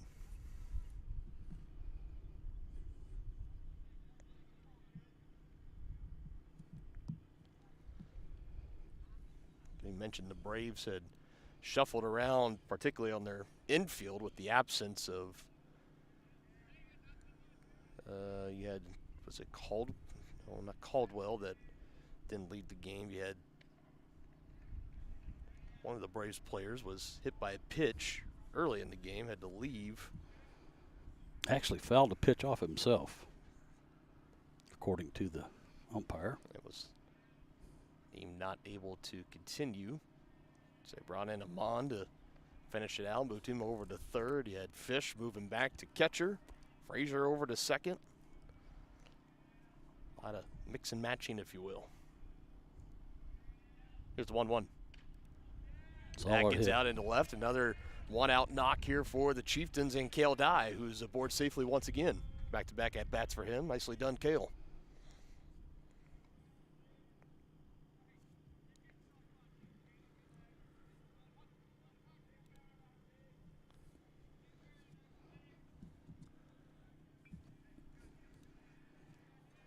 I would eventually find his way up to second base last time he was aboard. See what he can do here. Marcoulier steps in before we go back to the potentially back to the top of the order again for Tongi if he's able to get aboard here. Pitch just missing, 1-0. 0 for 1. Marcoulier, the ground out, and he had a sac bunt.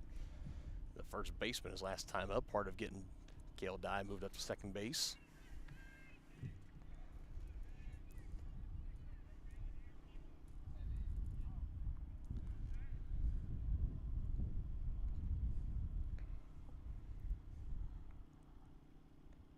Two and 1 now.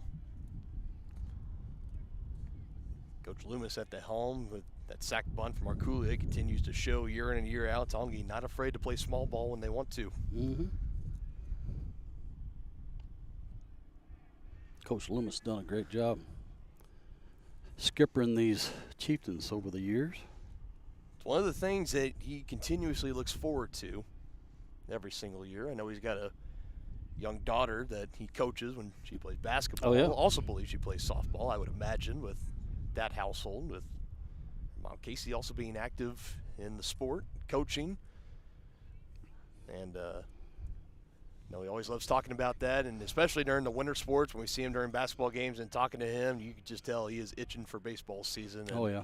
Nobody is happier than Mitch Loomis to be out here at the fairgrounds about every day after school for the past month and a half or so. Yeah, he does it all. When we got here to set up, partner, he was finished mowing the grass, chalked the lines, watered the field. He does it all. He does it all, yep. And a good teacher and a great guy. Yes, he is.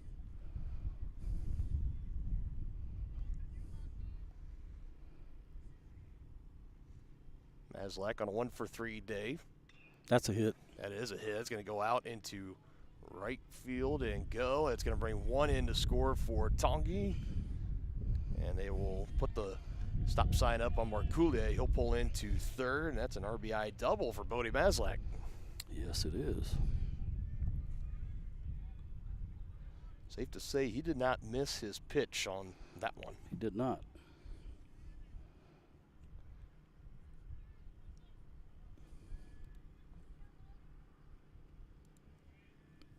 Two runners still in scoring position for the Chieftains. One more run added. Big insurance run for going to the top of the 7th as they'll look to close it out. We'll see if he'll be Merrick to go onto the bump, get the complete game victory.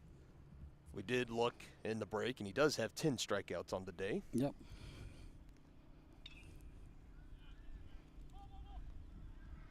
This time, left fielder able to bring it in. That'll tag up Marcoulier. He comes in to score.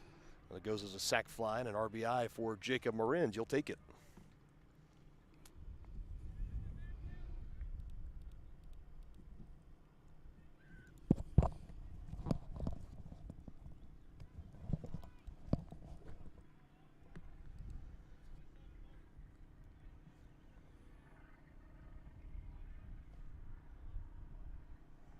Chieftains getting runs however they can do it.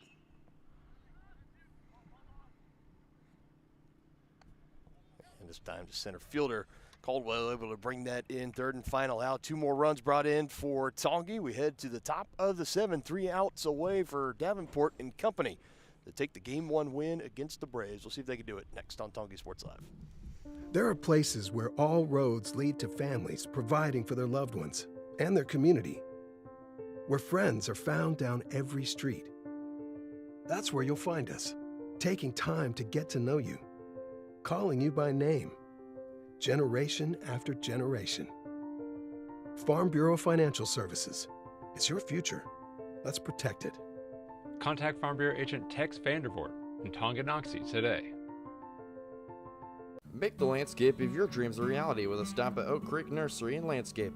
Just 15 minutes outside of Tonganoxie, come explore their full nursery of plants, trees, shrubs, annuals, and perennials. Learn from their certified specialists about proper seeding, watering, planting, lawn treatment, and so much more. Visit their website to enroll in classes, preview upcoming events, and request an estimate for your next project. Or give them a call at 913-351-5296. Oak Creek Nursery and Landscape, your one-stop shop for outdoor living. Here we go on to the top of the 7th. Chieftains 3 outs away from taking this Game 1 victory. 7th inning brought to you by Crookham Construction, performing a wide variety of concrete construction and special project services throughout the area. They're hardworking people with small-town family values. Find more information at crookhamconstruction.com. And it is Merrick Davenport that comes out here in the top of the 7th. He's closed in the neighborhood of 90 pitches. We'll go ahead and say that. I have him on the books for 85, but I think I've missed a couple here and there. I don't know if you can keep a track over there, but I have not. One thing for sure, this is his ball game. They're going to try to let him close it out here. Maybe if a runner or two gets aboard, that pitch count gets any higher. He did just pitch this past Friday, so don't want him to go much long and strain himself. Yeah, he'll face the 6, 7, and 8 hitters to lead off this inning. McGraw, he struck out McGraw twice swinging. He's behind McGraw now, 2-0. McGraw will step out, want some extra time to collect himself, trying to avoid the 0-for-3 strikeout day. He can't connect there. Now 2-1. Davenport starting to fight back. Davenport, he works quickly too, and you love that if you're playing behind him on defense. Check swing fouled in the net. 2 balls, 2 strikes. And definitely one that he gets the ball from the catcher and doesn't take a lot of time. I guess what you could call a pitch clock era pitcher, if you will. Well, he's not going to have to worry about that, and I'm sure he's going to go on somewhere and play. No doubt about it. Usually Tonganoxie High School, a good feeder program at the JUCO level. Kansas City, Kansas Community College, a lot of Chieftains going over there. And that's a 3 strikeout day for McGraw. Speaking of McGraw, Trevor McGraw, one of the latest to go to KCK. Brendan Briley there as well. Garrett Goldbeck, 1 point, a Blue Devil, now a Missouri Tiger. Always good to see. The only time this Jayhawk will ever root for a Missouri Tiger, it's Garrett Goldbeck. Absolutely. And anybody for Tongi that goes there for that matter. Yeah, we'll always root for our hometown. No doubt about it. It has been quite the outing for Merrick Davenport. He is in the runnings for our Midwest Carpet Center Player of the Game honors, and a 3-pitch strikeout there, making easy work of Frazier. That's a dirty dozen right there. Man, oh man. So now That'd be something if he struck out the side here to end the game. Could happen. Could happen. He struck Caldwell out twice, once swinging and once looking. Too bad there's not a third way to strike somebody out. Check all the boxes on that resume. Caldwell now steps into the box, ready to go. Trying to get a good eye on that ball coming out of the hands of Davenport, who comes inside, nearly hitting him. I think that stepping out kind of irritated Merrick there, so he came inside. He came inside a little bit. Yeah, with a little bit of the cheese at the knees. Then gets a big swing and a miss.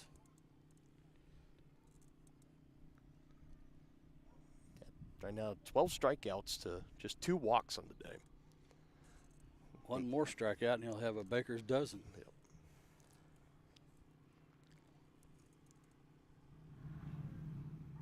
He's close to it. Yep. Sets and delivers. 1-2. Try to get him to chase up and out of the zone there.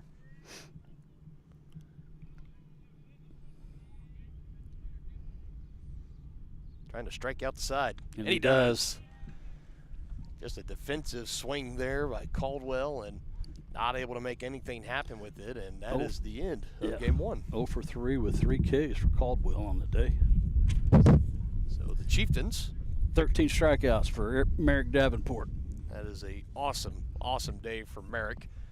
He gets the win here, 5-1 win for the Chieftains. We'll step aside here for a moment. We'll go into our Brothers Market post-game show briefly, announce our Midwest Carpet Center player of the game. Spoiler alert, I think you all know who it's going to be. We'll announce it when we return.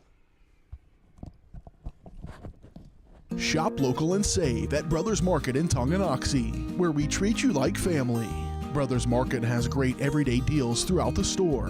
Enjoy fresh cut steaks from the meat department, the freshest fruits and vegetables from the produce aisle, and savor the flavors from the bakery.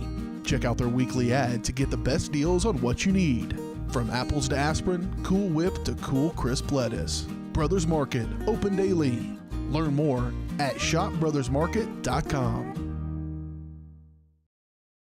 First State Bank and Trust is with you wherever you are with complete online banking. Cheering on the Chieftains once again? Why not pay your bills online? Waiting on your kiddos to get out of school? Seems like a good time to make a transfer. Or how about making a deposit from here? Back in the gym for another night? Why not get an e-statement while you cheer on Tongi? And of course, at First State Bank and Trust, you can always bank from right here. Come on in and see us and get your very own Chieftain card. To learn more about all the great ways to bank with First State Bank and Trust, go to firststateks.com.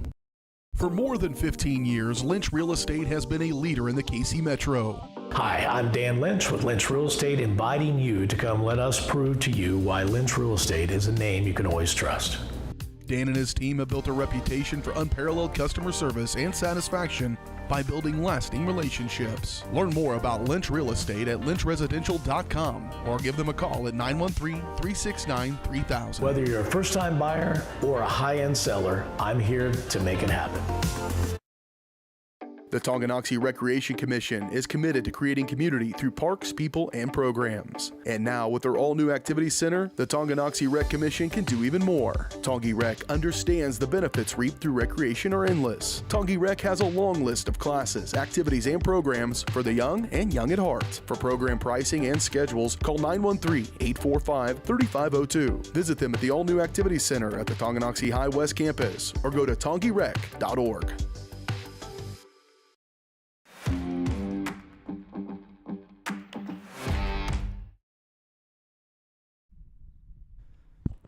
Here on the break on Tonganoxie Sports Live, as we'll actually go into our White Birch properties. Let's just call it the halfway show. It's not really the halftime show, but we're halfway through our doubleheader, so we'll call it the halfway show here on Tonganoxie Sports Live, presented by White Birch Properties. White Birch Properties and their team are ready to help lead you to success in the real estate game. Visit them at 1203 State Avenue, Suite B in Tonganoxie, or call 913-417-1007.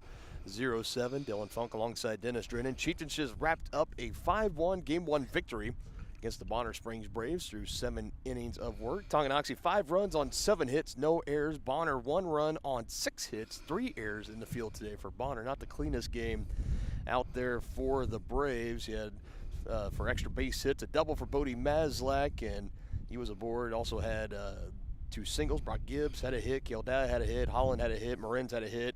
Tal Langford had a hit. And Merrick Davenport going the distance, getting the win.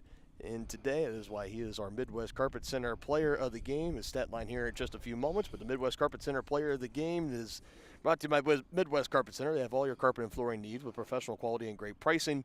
Family owned and operated. Stop by and see them today in downtown Tonganoxie or visit their website, midwestcarpetcenter.com.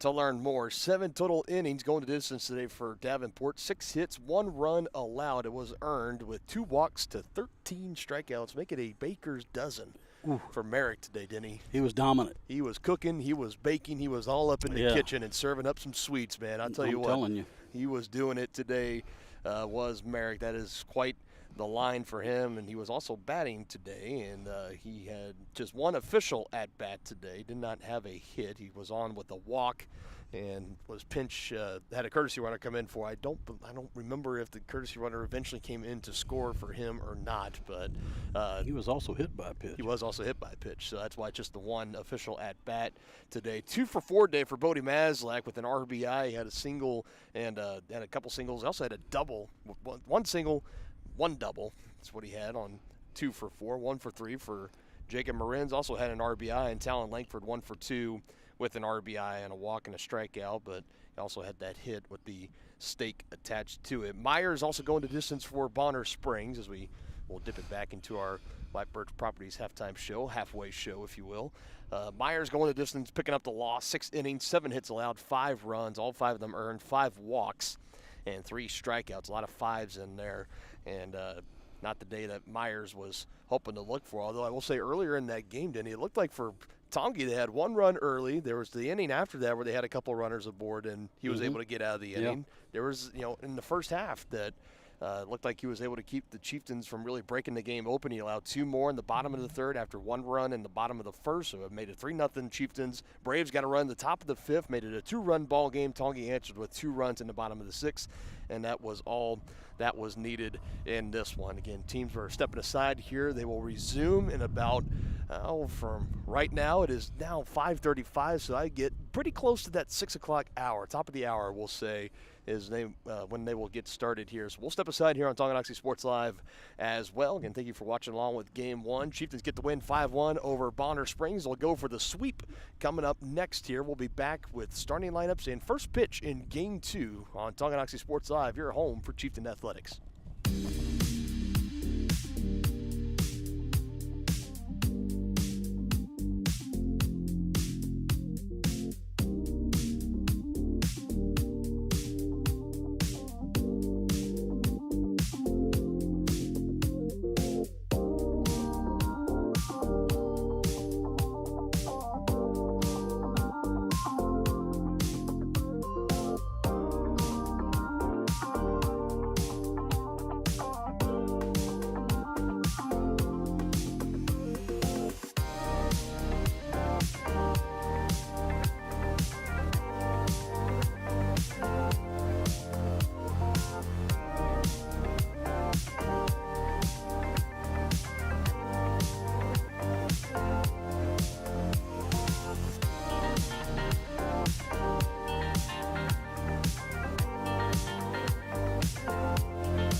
Well, Denny, we were right on cue with that starting right around the top of the hour. Just 2 minutes officially before now. It is now 5:58. And we got first pitch here in Game 2. In case you're just now joining us, I'm Dylan Funk alongside Dennis Drennan. And Chieftains get the win in Game 1. Final score of 5-1. As we turn things over here, Regola leading off again. Pearson Eccles on the bump for Tongi. More stats for him in just a little bit. Regola, Meyer, Sanchez. First three due up here for the Braves. Facing off against Pearson Eccles. Got to be happy they got at least the joy of knowing they don't have to face Merrick Davenport pitching again here in the second game. 7 innings going to distance, 2 walks, 13 strikeouts he collected, and just 1 run given up on 6 hits. Solid day, solid outing for Merrick. He's starting at first base this game. Eccles comes inside a little too much there, and on a 1-2 count, he hits him.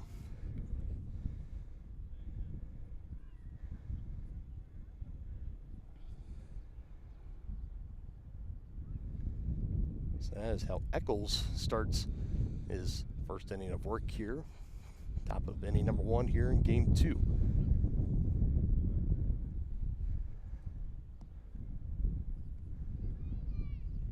First pitch low, call for a ball, and firing it to the bag at first, but he's back safely.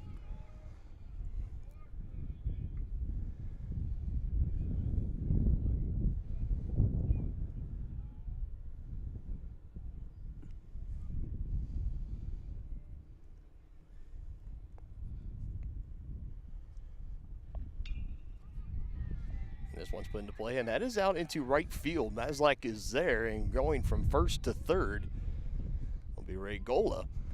And for Bonner, already 2 aboard. Runners on the corners. Don't even have an out recorded yet here in the top of the first. Good start right now for the Braves. Looking to strike back after dropping the first game by 4 runs. Off to a good start. Back-to-back singles. No, 1 hit by pitch and then a single. Sorry. It's a good start, just depends on who you ask. If you're the Braves, you will take it. No question. It's like the infield's playing back. They'll concede a run to get 2 outs.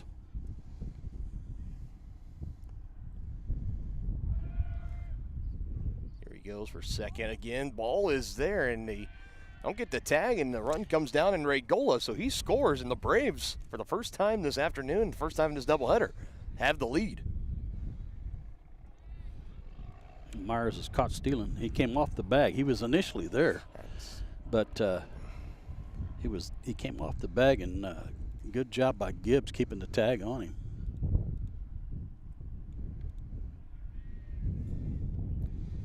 Big swing that time by Sanchez.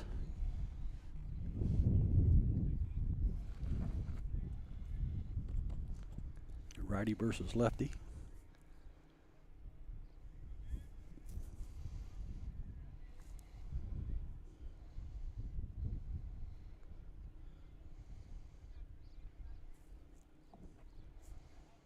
Now nobody on. 1 out. Run home. First payoff pitch will be coming up here. 3 balls, 2 strikes, 1 gone. Already 1 run across for Bonner. Sanchez looking to keep the line moving. Here's the payoff from Eccles. Another solid one. It's deep.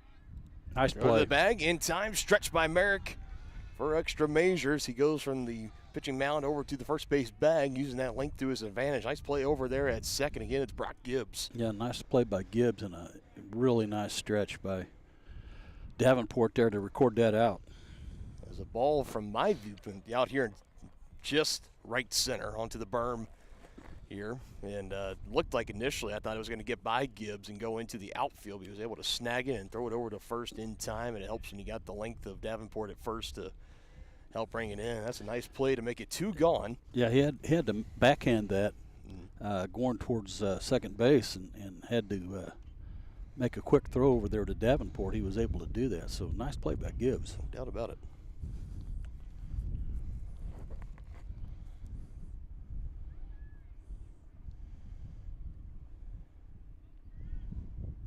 Brings up Fish, the catcher. Fouls that one off as well. Numbers for Eccles, a 2-1 record, 22 total innings pitched, his 5th start of the season. There's 24 hits, 13 runs allowed, 10 earned, 9 walks, 16 strikeouts, and ERA at 3.18. And that whip at 1.5. Not quite the overpowering numbers that Davenport can bring to the table, but definitely a guy that is very solid.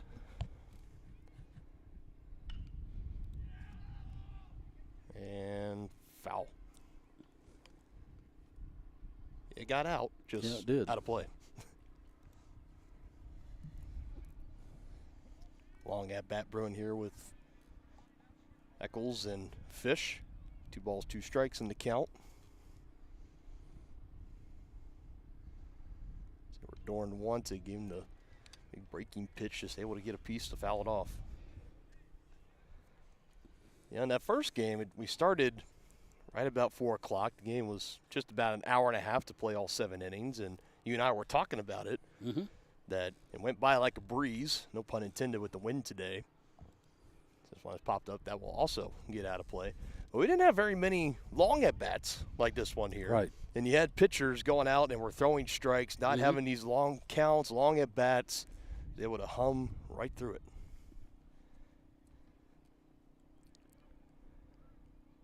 That's what you want, is those pitchers in the strike zone. 8th pitch coming up here, and another one early out into left. Marcoulier is there for the 3rd and final out. Braves score a run. They have their first lead of this doubleheader. Chieftains looking to answer bottom half of the 1st here in game 2.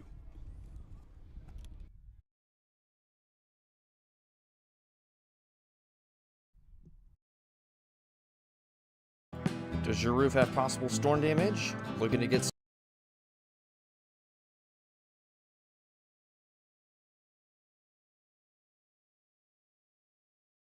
Hi, do you offer insurance bundling? Enter authentication code to start transaction. Where would I get the code? Please enter code. Okay. Sometimes humans are just more helpful. Wrong. Let's talk about bundling and see if there are other ways for you to save with a super check. That sounds great. Here, take a look. Farm Bureau Financial Services. It's your future. Let's protect it. Contact Farm Bureau agent Tex Vandervoort in Tonganoxie today.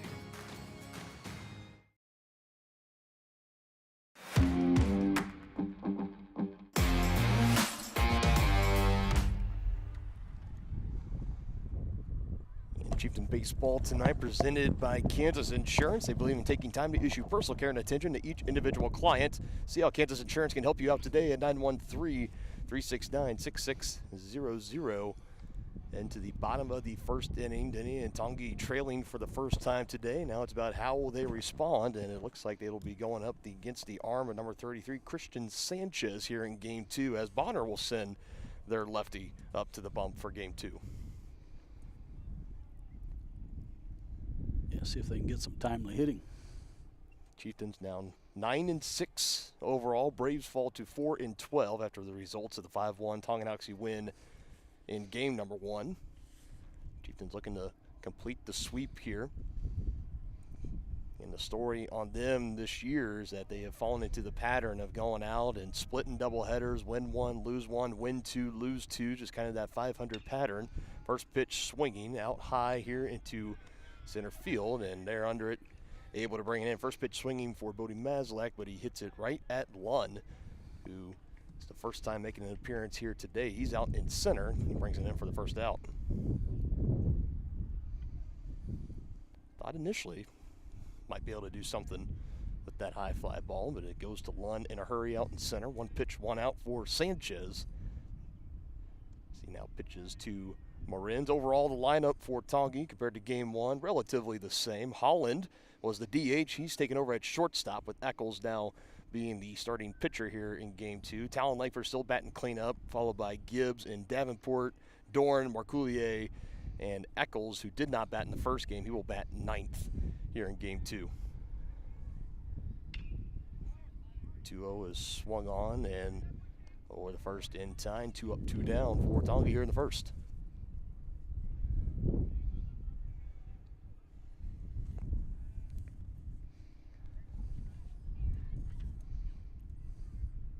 Chieftains this year definitely have taken advantage with Acacia deciding to allow high school baseball and softball teams both more room to play more games in a season.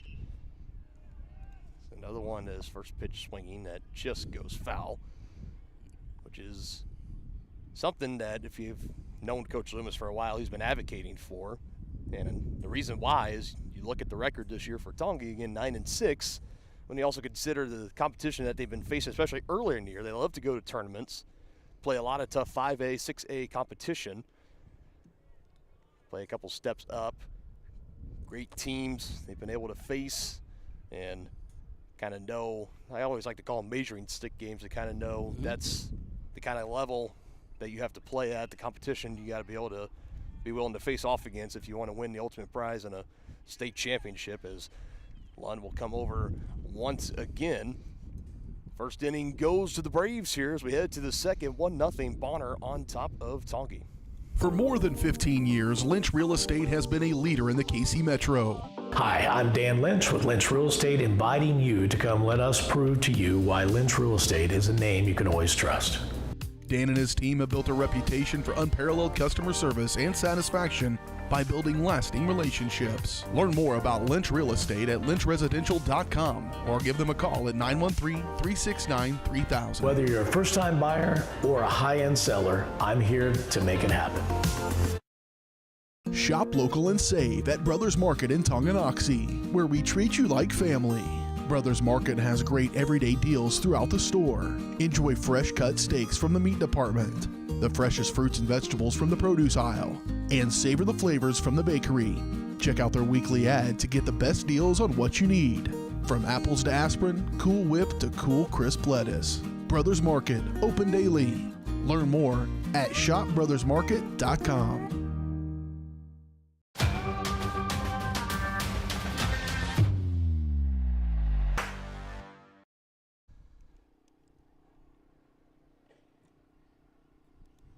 Things started here in the top of the second inning. Chieftains on 1-2-3, their half of the first, down by 1 run against Bonner. Still early here in game 2, but the Braves for the first time have the lead in this doubleheader.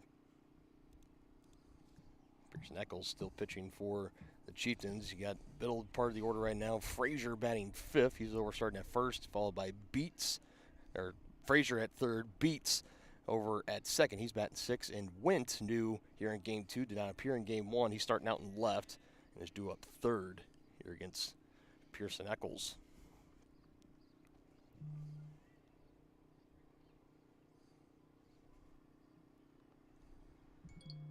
First pitch from Pearson, they call him P, in the dugout. It's below the knees, ball 1. Light starting to come on here at the field here at the Leavenworth County Fairgrounds. Tonganoxie, Kansas, enjoying a beautiful evening, beautiful Tuesday evening.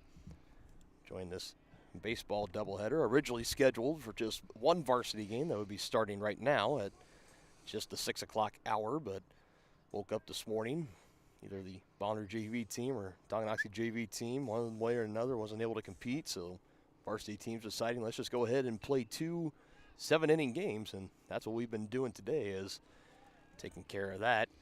Throwing him out for the first out. I believe that was Langford coming in on it. He charged that ball nicely and made a strong throw to Davenport to record it.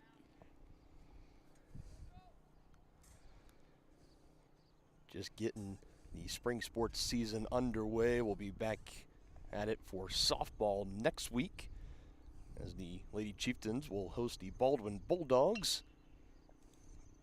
Then we'll have one more softball game later on in May against Jeff West, and then on from there it'll be for regional action. We'll see who is playing where and where we can go or we can't go, and go from there. Definitely planning hopefully on maybe hosting a regional game. Always a fun time to have that here at Tonganoxie.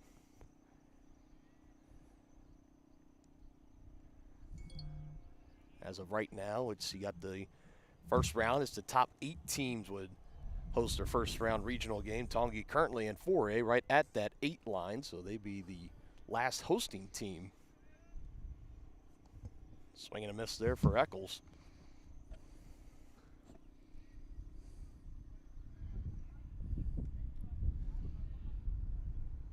Went making his first appearance on the day. No balls, 2 strikes now. And good news, relief for you and me is the sun is now starting to set on the tree line behind us. Yeah, it's nice. You and I starting to enjoy some shade here, getting settled in. 0-2 just swung on and missed. He kind of regretted it halfway through, but too late to hold it up. Eccles puts him down there, scoreless, top of the second for Pearson. Chieftains down by 1, looking to rally.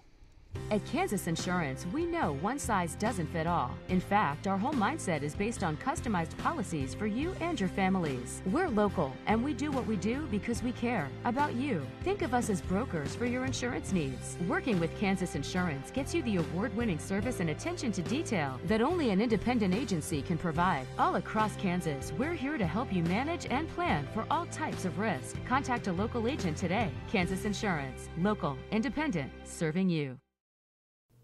Community-minded and community-strong. That's what you get at Community National Bank in Tonganoxie. Community National offers big city amenities with the personalization of a small-town bank. They make banking easy with a 24-hour on-site ATM and mobile app that allows you to bank from anywhere. They offer great options on loans, checking and savings accounts, CDs, safety deposit boxes, and more. Stop by and let their friendly staff serve you at 231 North Main Street in Tonganoxie. Community National Bank, proud supporters of Chieftain Athletics. Member FDIC.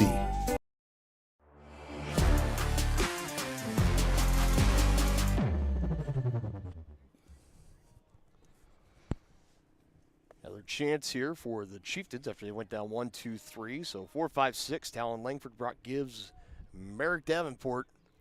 Lead of the order here. First time facing with Sanchez. First pitch skipping just above the shoelaces of Talon there for ball 1.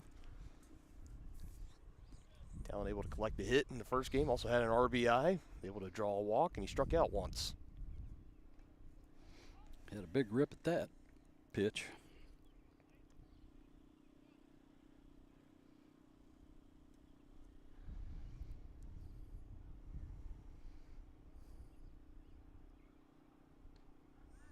One is in for a called strike. Definitely have learned the more and more of these baseball and softball games that I get to be on the call for, the kind of different mannerisms and timing of home plate umpires that you get to adjust to. Some really quick, emphatic with the call. Others, not so much. Might take a couple seconds, and you might just get a, that's maybe a finger point if you're lucky. Everybody's different. Everyone does it differently. At least they're not robots yet. That's true. That's true. Payoff pitch from Sanchez. Swung on and missed by Langford. He's put down on strikes. And again, maybe to the surprise of nobody, you, Denny, the old school ball player at heart, as always, over 70 years young you are, as very opposed against the fact of it's not robot umpires, it's an ABS challenge system that is in place. So it's like a laser strike zone, if you will. Doesn't there have to be a chip or something in the ball? I'm not exactly 100% sure on the science of how they make it work, but they did it during spring training. They did. It was tested out very well at the major league level. They tested it last year, I believe, through the minor leagues through the regular season, which it appeared to – there were a couple things they had to iron out, which they worked on. Did it in spring training. A lot of players really appreciated it. A lot of fans appreciated it.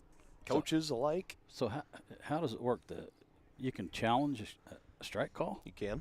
If the pitcher can challenge, if he gets a pitch that he thinks is a strike and it's a ball, he can challenge it. And same thing for a hitter. If he gets rung up on a pitch he thought was outside of the zone.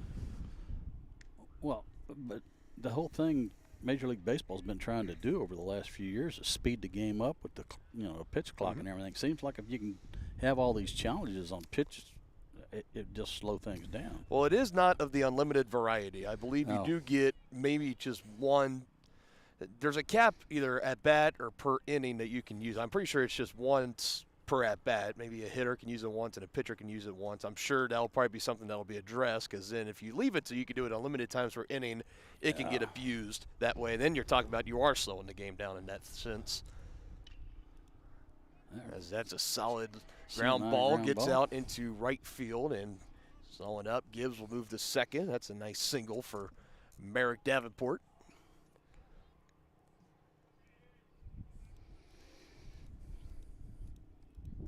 Runner in scoring position now for the catcher, Dorn. And one more final note about the robot umpires. When they call for a challenge, it usually on span took about 5 or 6 seconds to check, and it was done. So it's not like the NFL where they got to go to a telemonitor and look it over 1,000 times. It's there, bang, bang. But I digress. It's not here this season, so let's just enjoy it. Thank God. Well, it's not. 6-4-3. There you go, Denny. Here's your 6-4-3 you've been bargaining again for the other team. And again, going against the team we're on the call for. That's the pitcher's best friend there. Chieftains had a couple of ducks on the pond, neither of them able to paddle their way home. It stays Braves 1, Chieftains nothing as we head to the third here in Game 2.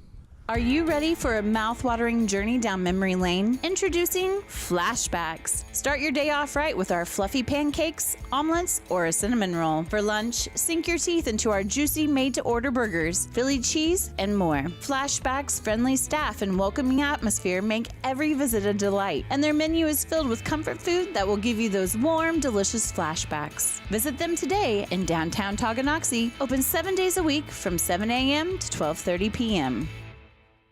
First State Bank and Trust is with you wherever you are with complete online banking. Cheering on the Chieftains once again? Why not pay your bills online? Waiting on your kiddos to get out of school? Seems like a good time to make a transfer. Or how about making a deposit from here? Back in the gym for another night? Why not get an e-statement while you cheer on Tongi? And of course, at First State Bank and Trust, you can always bank from right here. Come on in and see us and get your very own Chieftain card. To learn more about all the great ways to bank with First State Bank and Trust, go to firststateks.com. On to the third inning we go here. Chieftain Athletics tonight presented in part by the Tonganoxie Public Library. Why pay for downloadable audiobooks when you can stream them for free with the Tonganoxie Library card? Download the Libby app or visit the library's website to learn more.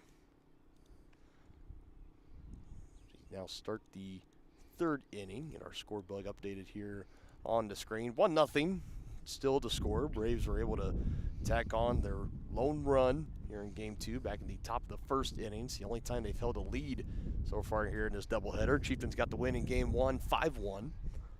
Good crowd on hand here tonight for both the Chieftains and the Braves. Fans of plenty alike were still making their way in here to the fairgrounds this afternoon, about 10-15 minutes before first pitch or so. Had a chance to walk around the concourse down there, talk with a couple parents, some players, and coaches, getting the lineups from them. Enjoying what has been now a really comfortable afternoon for you and I, with the sun off our back and our necks. Well, it's a little toasty when it's just constantly beating on you for a few hours.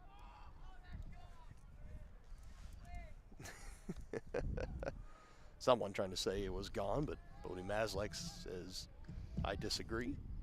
Brings it in. Bodie's been busy out there in right field today. The freshman starting right fielder for Coach Loomis's squad this year.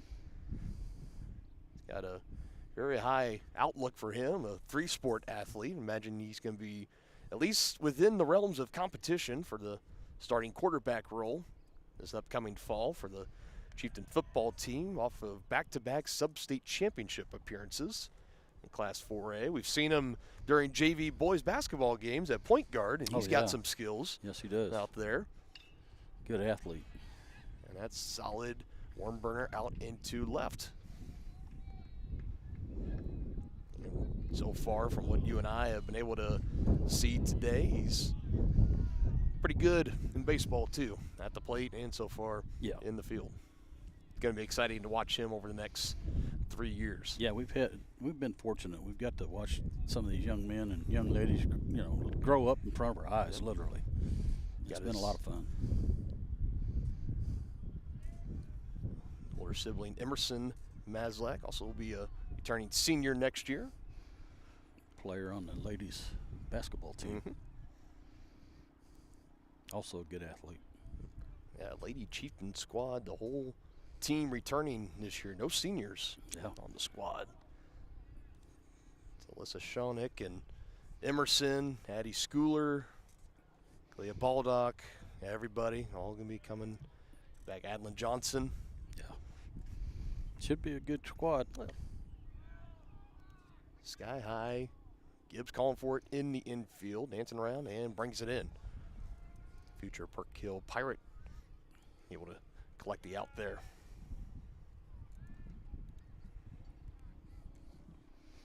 Two gone now. It'll bring up Myers, the shortstop.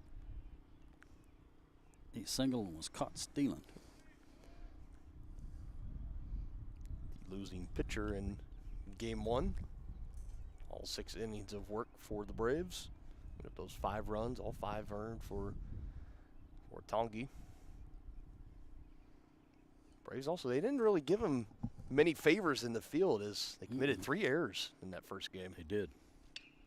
And there's a solid hit, and that's going to get out into center. So the Braves, once again, working with a one-run lead, 2 gone.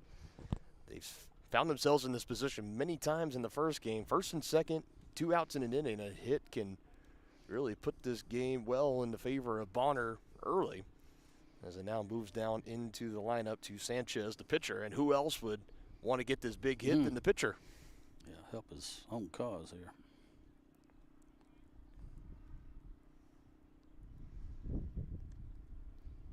Eccles starts him outside, can't get him to chase. 1 ball, no strikes.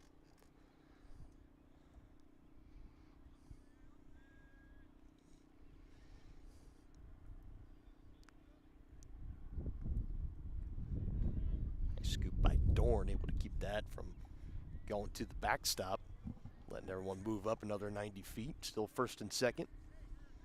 2-0 count.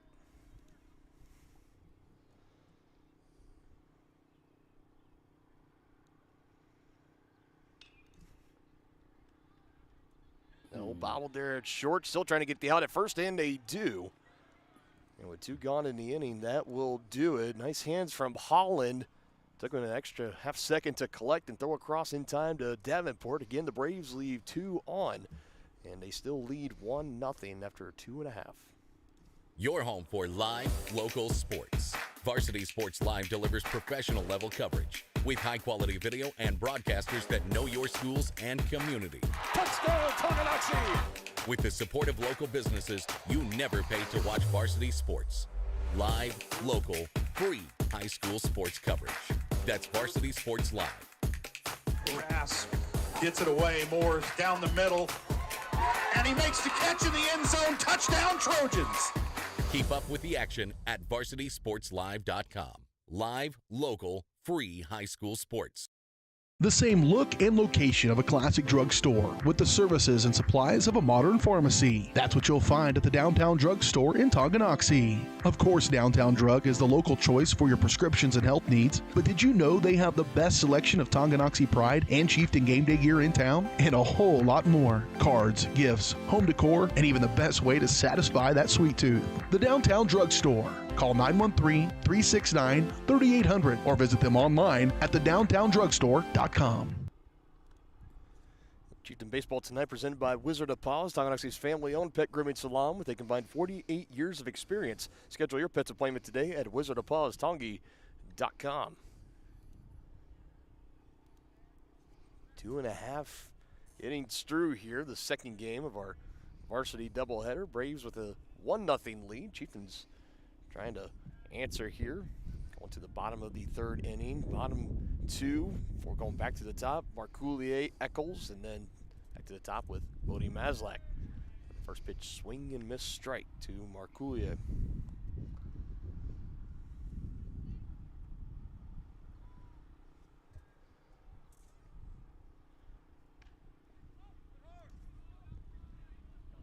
To the chalk, and it goes foul. 3 orange jerseys in pursuit. None of them able to get over to it in time.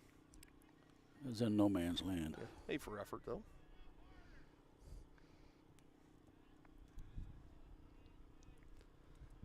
Shortstop Myers really gave it a good effort. Mm-hmm. Still walking back to his position in the hole. Now he gets there. Was on his horses. Old head coach David Hillman would always say. Can still hear his voice in our football freshman year conditioning and all that. Get on your horse, Funk. Get on your horse. Every lineman he said that too, wasn't just me. But good phrase I've found myself saying a lot in my broadcasting career now.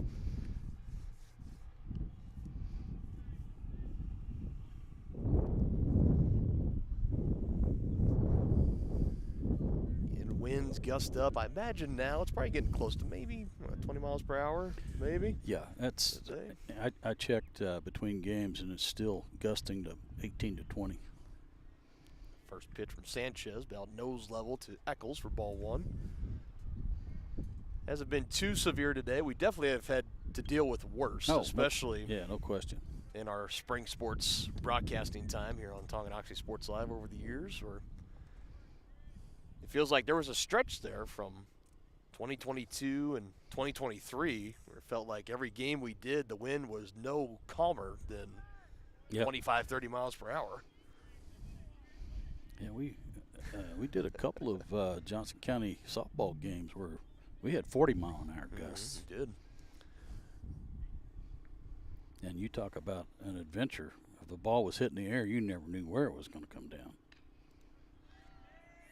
That one will go out into right field. That's a base hit. One out single for Pearson Eccles. Back to the top of the order for Tongi.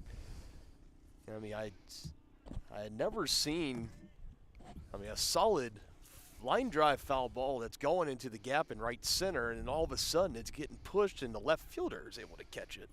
We had a couple of those where it's just that's how strong the wind was. Well, we had one that was fouled off. It looked like it was out of play. In fact, it was out of play, and the wind blew it back into the ballpark and was caught. Looked like it was going to go over the dugout, and it just kind of hung in the air, and then it started drifting back in towards the field of play.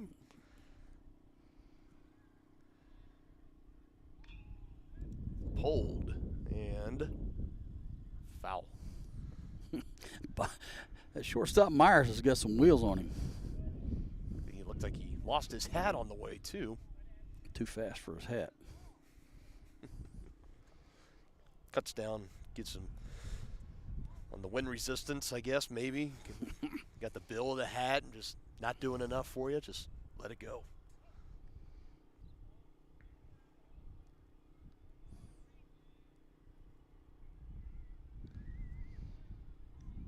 Called strike there. Good breaking pitch. I think had him fooled.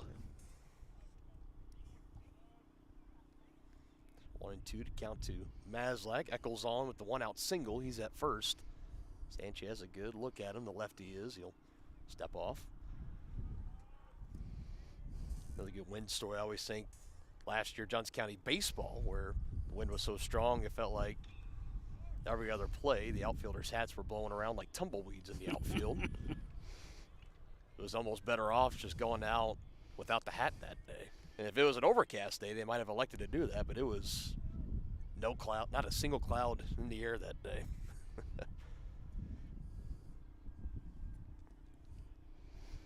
Bring up Morenz. He grounded out to short his last time up. Runner in that tying runs in scoring position. Time for a timely hit. It allow Eccles to move up to second. Morenz, a hit here, can tie us up at one. Here's the pitch. Ropes it right at him to short. That's Myers. Called his name a lot today. He gets to put out there in time to the first base bag to Ray Gola.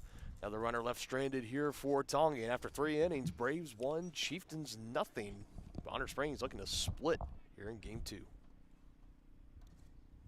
Inviting, connecting, serving, and growing. That's Grounded Coffee House in downtown Tonganoxie. Enjoy the best cup of coffee in town 6 days a week and pair it with freshly made from scratch pastries, muffins, cinnamon rolls, and so much more.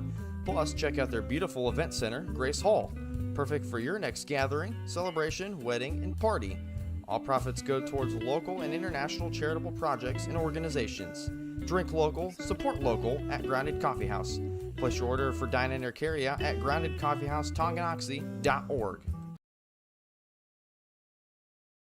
A great collision on the field? Awesome. An awesome collision on the road? Not so great. If that bad play does come your way, take your car to SNS Auto and Body Shop in Tonganoxie. SNS has been the area's premier auto collision repair center since 1972, working on all makes and models, glass replacement, bumper repair, fiberglass and plastic, color matching, and so much more. And they work with all insurance companies. Get your ride back in the game and learn more at snsautoandbody.com or call 913-369-3193.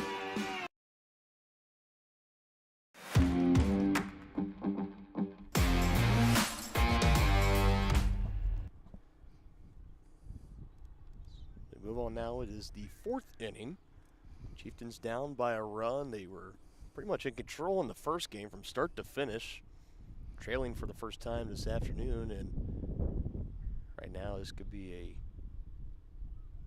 decent time for maybe some keys to a victory here in Game 2, brought to you by First Security Bank, proud supporters of Chieftain Athletics. Denny, game's not over by any means, just a one-run difference right now, but after 3 innings of work, definitely some missed opportunities for the Chieftains. What do they need to do better in this game moving forward to come back and get this doubleheader sweep? Well, they need to swing at better pitches, I think.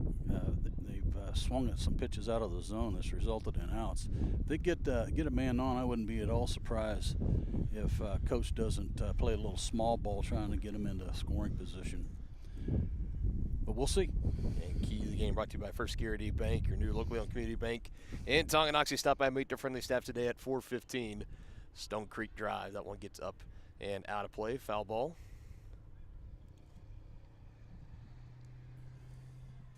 Great to be back here on Tonganoxie Sports Live. Coming into today, it was about 50-plus days since you and I last had a broadcast here on the Chieftain Sports Network. Got to go back to the last regular season basketball game. I was on the road at Ottawa in a matchup with the Cyclones, and no, I think we did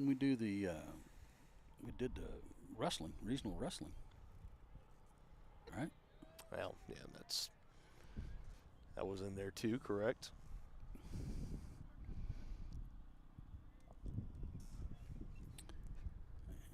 Eccles walks the first man. Fish. That's what you don't want to do right there, is walk the leadoff man. Like we talked about, that they come around to score 40-plus percent of the time. Now, see, now Bonner's playing a little small ball. It's well done. Going to work out nicely. Bunt. That's beautifully done by Frazier. Yep. Got the sack bunt down. Which should not be a surprise to anybody, because both the Braves and the Chieftains many times were showing bunt in the first game, playing a little small ball. You mentioned Tong, you might turn to that a little later on, but now for the Braves, they can double up their lead. That runner in scoring position in Fish at second base with 1 out. Moves to Beats. Just upstairs out of the zone. Ball 1 for Eccles. Already over 40 pitches here in this game so far. Showing strikes at just about a 63% clip. Can't find the zone here in this at bat right now. 2-0.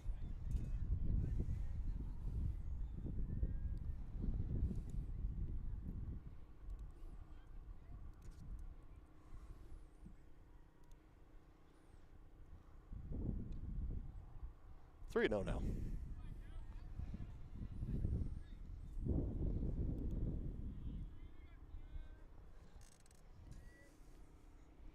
Davenport only 2 walks in his start in game 1. Eccles trying to avoid the 4-pitch walk. Here's the 4th pitch there, and that's in the zone, strike 1. Like Beats was going to be taken there all the way on that 3-0 count. Shading in, keeping an eye on Fish. The runner at second now goes back and Beats able to pop under it. It's exactly what Eccles was trying to get him to do, and bringing it in for the first out. Nicely done there for Pearson Eccles. Give him a pitch that he gets up and under. It's a big out, number 2. He needs to bear down and get went here. who struck out swinging his first time up. Leave that runner stranded at second base. Gibbs, he's doing his part there at the bag, waiting for Eccles wants to make a move, getting closer and closer. Takes a look, now delivers to the plate, and first pitch is fouled off. Fish is getting a huge secondary lead. Mm-hmm.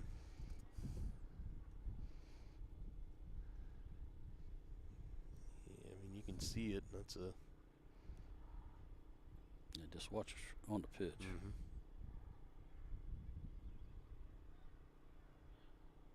Almost halfway between. Mm-hmm. Easily.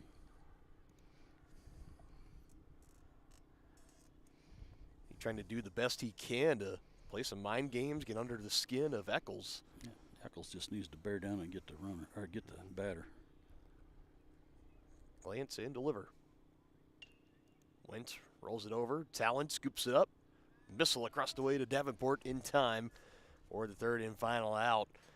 Chieftains doing their part, keeping it a 1-0 ball game, heading to the bottom of the fourth here on Tongi Sports Live. Ridge Med Spa in Tonganoxie is more than a destination. It's an experience designed to redefine radiance and inspire success. Dr. Mark Peterson and Laura Snow facilitate and encourage both providers and clients to live life to the fullest by investing in themselves. Their new space offers services for medical weight loss, IV nutrition, laser hair removal, laser skin rejuvenation, hydrofacials, and Botox. Visit ridgemedspa.com to book your appointment today in Tonganoxie. Illuminate your beauty. Tonganoxie is the ideal location to start a business. That's why the Tonganoxie Business Association has strived towards a common goal of adding value to businesses and the community since 2015. They assist in providing improved services for customers and visitors, encouraging and enhancing businesses, and preserving historical and cultural assets. Follow them on Instagram for the latest and upcoming event information, and become a member today by visiting their website, tonganoxiebusinessassociation.com. Proud supporters of Chieftain Athletics.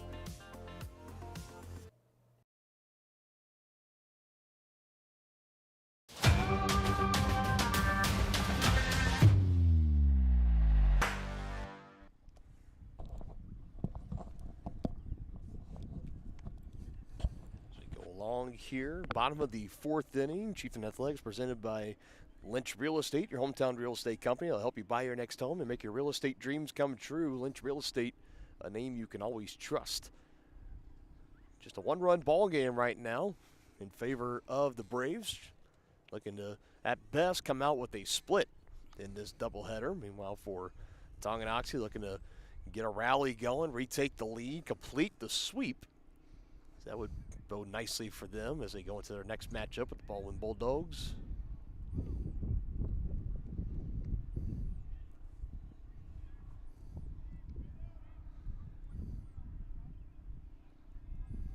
Holland, Langford, and Gibbs get into the middle part of that order for the Chieftains.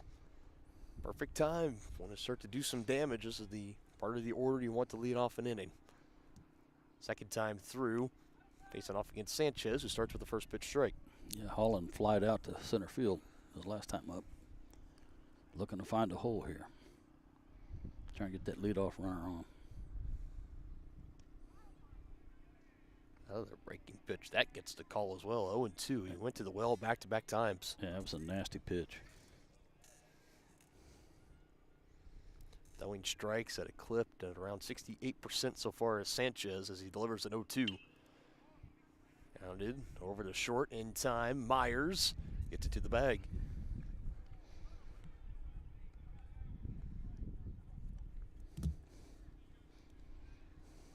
Tongi's still waiting for that first big hit. They've only had one extra base hit. It was a double from Bodie Maslak in the first game, and haven't had any more since.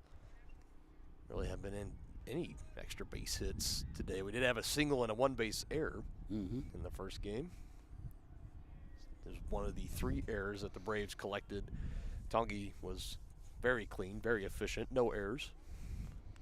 That error came around to score, too. Tied up high in the air, infield crashing in on the first baseman, Regola. That calls everybody off and brings it in, and that'll do it for Talon Langford. 2 up, 2 down here in the Chieftain half of the fourth inning.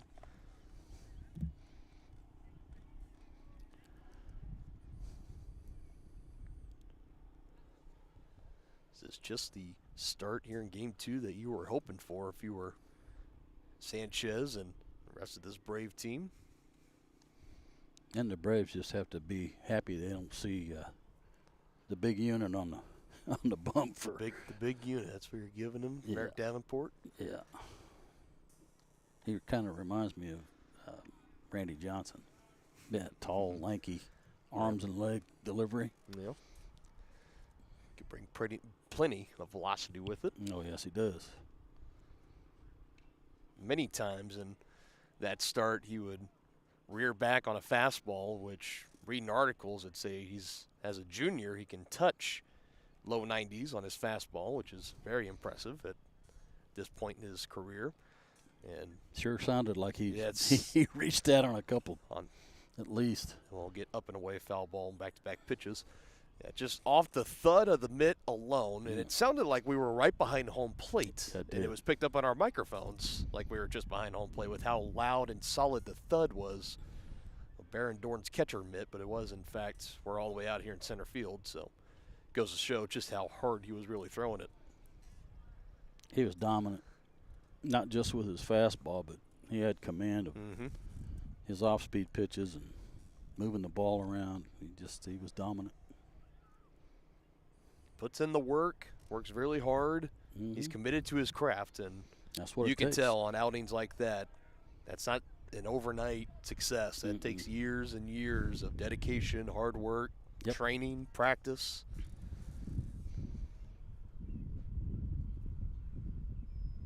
Looking to finish out a strong junior year campaign. Still has all of next year as a senior year. So you can tell he would love to get back to the state tournament in Salina, where he started in the game last year against Rock Creek. Eventually would get handed the loss in that game. He had the win in the regional matchup against Bishop Miege, where Tongi stunned the Stags for the second time in about 3 or 4 years. Make their way to the state tournament, run it back in time safely.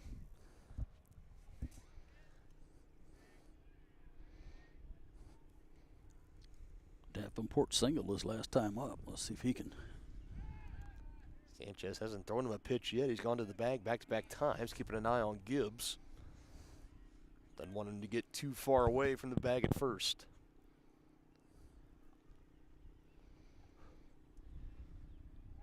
Make it 3 times in a row.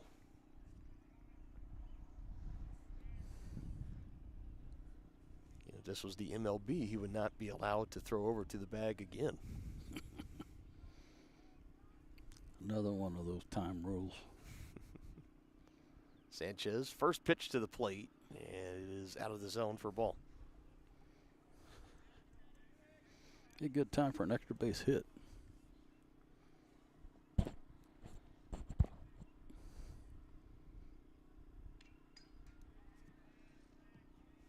One and one. See, one thing that I definitely is kind of forgotten about with our time, usually at the collegiate level, you see the backstops and nettings. It's tightly strung cable net. Still got the old cage, the fence backstop here. So here in the ricochet of the fence is a good reminder. Takes me back to old day memories, playing baseball here. Everything. No warning track on this field either. No, there's not. Solid cage fence all the way through. They Got didn't get him. him that time, and He they picked did. him off. So it took him 4 tries. That's what they say, 4th time's the charm, something like that, maybe. Brock Gibbs picked off over at first base. That ends the at-bat from Merrick Davenport. He'll lead it off in the bottom of the 5th, but it still remains Braves 1, Chieftains nothing. Hi, I'm Dr. Aaron Stoes with Paola Vet Clinic. We'd like to thank you for trusting us with the care of your pets and large animals. At Paola Vet Clinic, we're proud to be your hometown veterinarians who know and care about your family. We provide cutting-edge diagnostic services, digital radiology, ultrasound, and in-house same-day blood work, chiropractic, and reproductive services. Come in and see us at our new location here in Paola in the Industrial Park with indoor cattle and equine facilities complete with a hydraulic tip chute. With a team of 11 veterinarians, our commitment to this community makes Paola Vet Clinic the vets you can trust. Family owned and operated Wizard of Paws is a 5th-generation business located in the heart of downtown Tonganoxie. The professionally trained staff takes pride in making every dog and cat look its best, whether it be to breed-specific trim or an adorable cute pet trim. Plus, their facility offers amenities in space that are doggone amazing. Call Wizard of Paws to make your appointment at 913-416-0255 or visit them at 406 East 4th Street in Tonganoxie. Learn more at wizardofpawstongi.com. Athletics presented in part by Kansas City, Kansas Community College. Whether you want to take classes in high school or after graduation, KCKCC is in your backyard. Check out how college can help you today at kckcc.edu. Other action happening around the Frontier League tonight. You had Lewisburg at Gardner-Edgerton taking on the Trailblazers. Moving up a couple of classifications there was Lewisburg. They dropped that game as first pitch is fouled off the ankle. That never feels great for this is the batter Lund. He'll walk it off, be just fine. But Trailblazers beat the Wildcats, one of the leading teams in the Frontier League right now. Final score of 3-0. So Tongi can come back, take this doubleheader here today. They can end up making up 2 games. Potential ground on Lewisburg as this tucks itself in the line, goes into foul ground. Rounding around for 2 is Lynn, and he slides in, and this gets away. But he will stay put at second base. Stand-up double. Although he did slide. Yeah. On the throw, Gibbs had a hard time handling it. Davenport was there to recover it. Lund on the slide. If he was in standing, he might have taken off for third. Probably would have taken off for third, but on the slide, he's in there. Good wheels shown there by Lund. He was running hard all the way out of the box. Eccles will step off the rubber. Now, let's see if they'll bunt him over with the bottom of the order up. I would think they would. Harrigan 1 for 1. 1 look, 2 look. Line and deliver Eccles. Here's the bunt.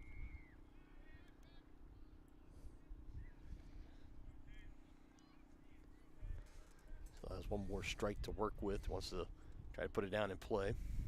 Harrigan, another player, didn't start in the first game. He singled on a ground ball to left. His last at bat. Yeah, his job is to get that runner to third. And he does. Although. Got him. Nice play by Merrick Davenport. Nicely done. The old 1-5 play. Just a little too hard, and give credit to Davenport on a good charge. Yeah. To go and get it. And made a strong, accurate throw. Yes.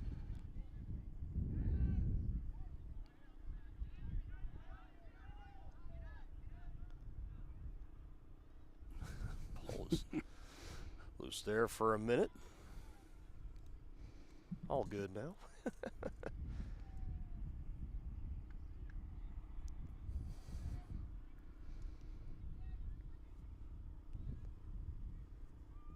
One out, runner on first. Here comes Ray Gola. Swing and a drive. Going after it, but foul. Solid contact, able to straighten that up. Definitely extra bases for sure.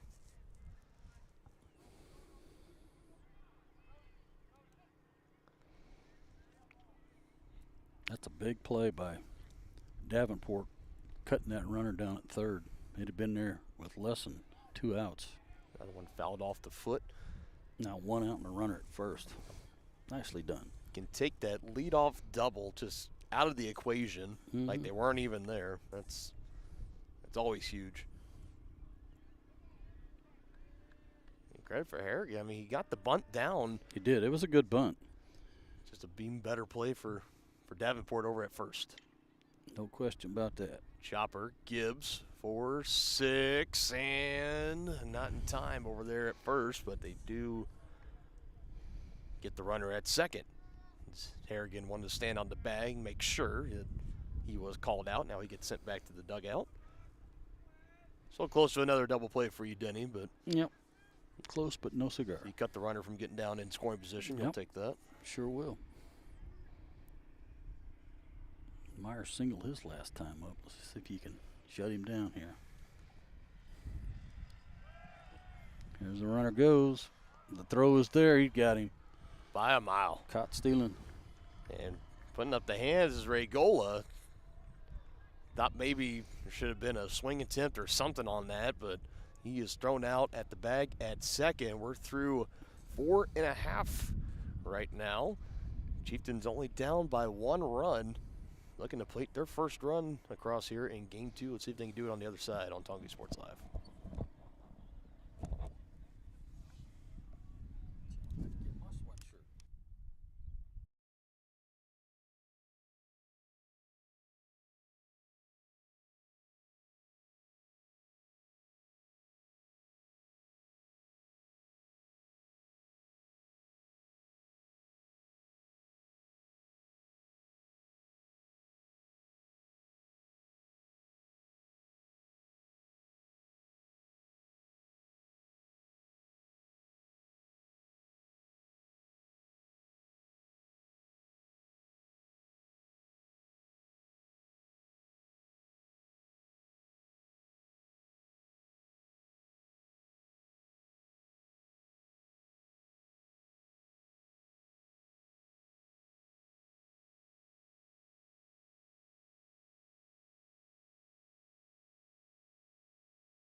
Okay, computer's a little frozen up here, but it looks like that we're still up live and going. So we're on to the bottom of the 5th inning.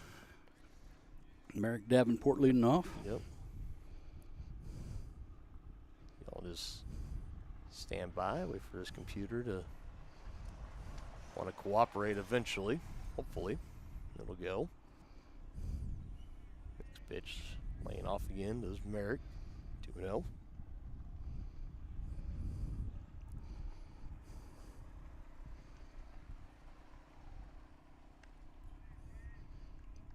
Another ball, too high.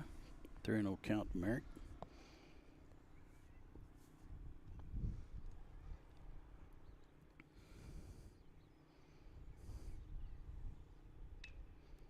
A little excuse me swing to the shortstop. Out at first base.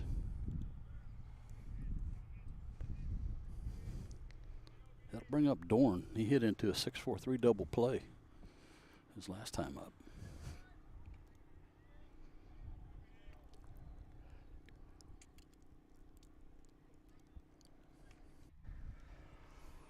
All right, so apologize about that slight hiccup there, folks. But we're back here rolling along. Top of the 6th inning we go. Chieftains again not able to get anything going in the bottom of the 5th inning. He had a ground out to short, a ground out to second, and then the third out was another ground, infield. Ball didn't get out of the infield. Thrown out at first. You can tell the frustration definitely starting to build up on some of these Chieftain players right now.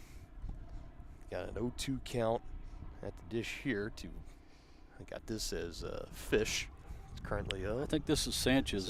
We had right. Myers flied out to right in his bat, and this brings up Sanchez here.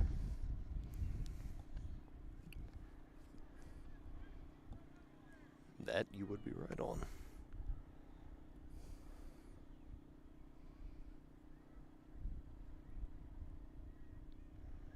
After getting ahead 0-2, he's now 2-2.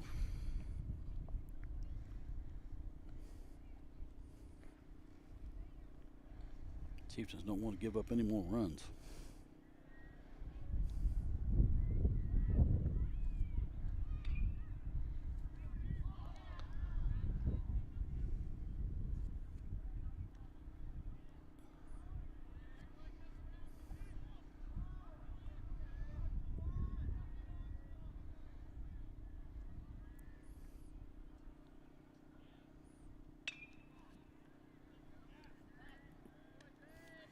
here and bringing it in on the run right in front of our setup. That's going back on it, Jacob Marin's couple fly balls, a line drive, and that one a fly from right to center field, respectfully, on those last two at-bats for Bonner. Now 2 gone here, top of the 6th.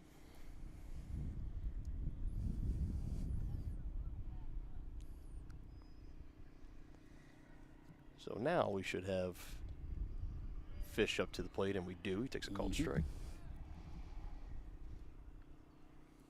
1 for 2 in this game. He singled. No, I'm sorry, he walked and advanced to second, but was stranded there. So he's over 1.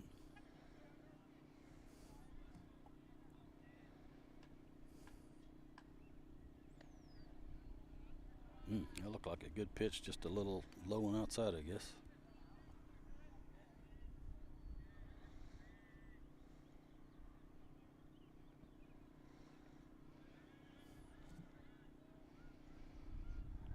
Struggling with his command a little bit now is Eccles.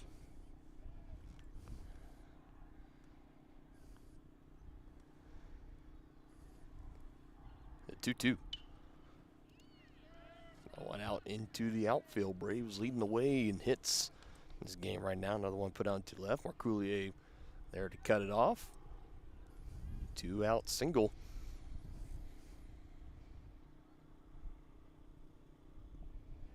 Brings up Frazier. He had a sacrifice bunt his last time up. Braves right now just 1 run on 5 hits. Chieftains scoreless on 2 hits. 2-hit shutout. That's it. Goes again high and out of the zone. Like I mentioned, this game, it has been a fairly frustrating one for Tonganoxie.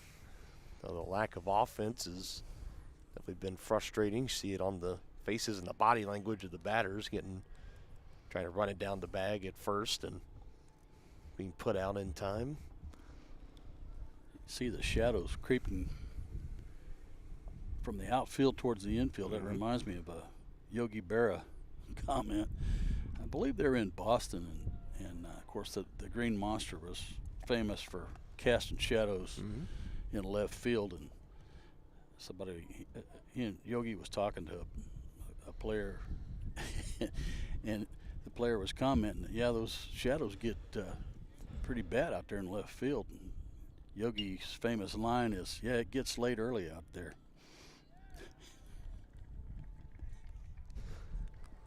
You always bring good stories with you. Always do. They take the force out at second there. Stays Braves 1, Chieftains nothing. Tongi down to their last 6 outs, looking to rally sweep this doubleheader. Midwest Chiropractic Center is a friendly and caring clinic providing comprehensive care for your chiropractic, rehabilitative, and fitness needs. Upon entering one of our offices, you are treated like family. The staff cares about your health, and their approach to care proves it. With 3 locations in Tonganoxie, Lansing, and Bonner Springs, plus some Saturday hours, Midwest Chiropractic Center is dedicated to offering affordable, gentle chiropractic care. Midwest Chiropractic Center, getting you back to active. When it comes to rehabilitation, despite what you're told, you can choose where you want to go. Physical Therapy Solutions in Tonganoxie is independently owned, allowing them to work with all doctors and your insurance to ensure a smooth transition, especially from a knee or hip replacement. Choose from one of their highly qualified physical therapists for an individualized plan of care to achieve long-term health benefits. Contact Physical Therapy Solutions today and let them help you. Go to ptsolutions.ks.com for more information.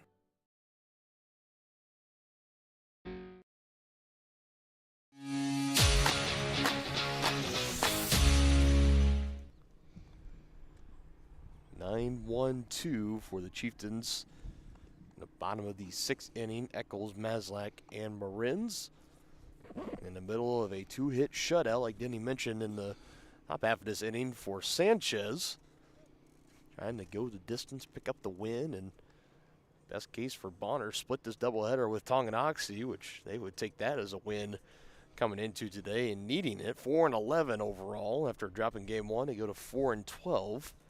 In the bottom half of the standings, one of the bottom 4 in East 5A. in Kansas right now. Meanwhile, for Tongi, right in the middle of the pack, they're currently 8th in 4A East. Looking to make a strong push, especially with other action happening around the Frontier League. You got Paola on top of Spring Hill right now, 4-2, as they're getting towards the end of that game right now. Ottawa losing to Baser Linwood yesterday, 3-2, and you got Baldwin and Eudora getting started as of about 10-15 minutes ago in Baldwin City. So a lot of action all around the Frontier League here between yesterday and today. It's been a busy week for our Varsity Sports Live crew in the Frontier League, it's safe to say. 0-2 on Eccles. Trying to get on base to help his cause.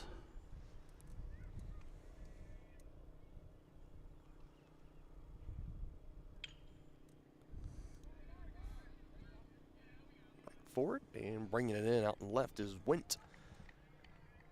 And Eccles sent back to the dugout again. Back to the top of the order.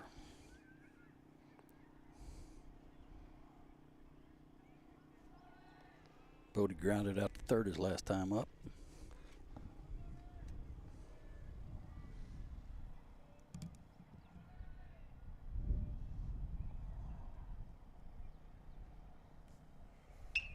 Right up the middle. That's going to get through for a hit. That will do it. Nicely done, Bodie.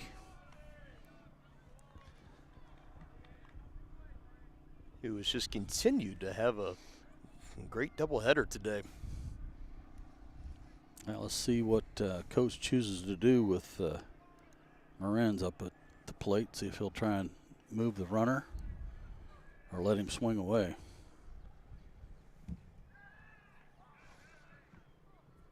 With now the tying run aboard and Sanchez, go ahead run at the plate. Yeah, Sanchez has a really nasty move over there at first base because he's already picked one off and he nearly got Maslak there. It was Brock Gibbs who he picked off. He goes there again, and again back safely is Maslak. And he made that move to Gibbs over at first base. He went 4 times. He didn't give him the first 3 times. There were a couple pitches to the plate. And then he went for the 4th time, got Gibbs off guard, and was able to pick him off. That ended the inning, too.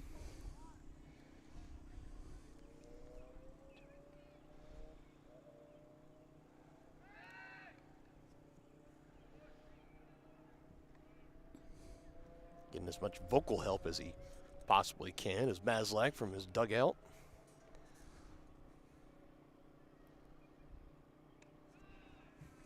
(2-0) now, Sanchez to Morenz. Jacob 0 for 2, a pair of groundouts.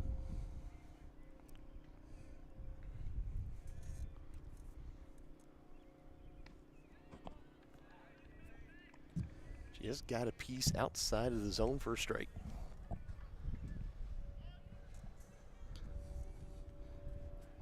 So right now with 1 out, Tongi down to will be their now final 5 outs. Trying to make something happen. Definitely have seen the Chieftains pull off some good rallies in their time. That's right here on Tongi Sports Live.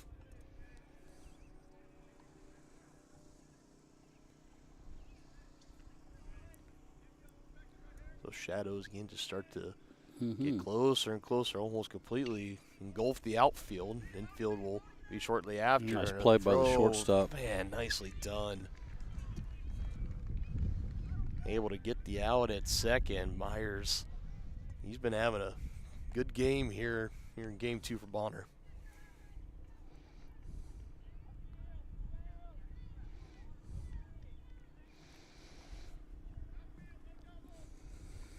I was immediately looking for that ball that was maybe going to get through with our secondary camera, but Myers able to keep it and throw over to the bag in second in time. Yeah, nice backhand and strong, accurate throw. 1 ball, 1 strike now.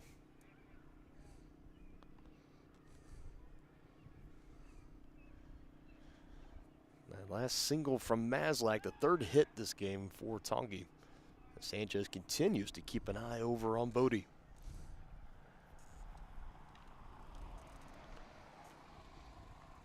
You're hoping he's so distracted that he makes a mistake here, but he's got a good move over there. He does.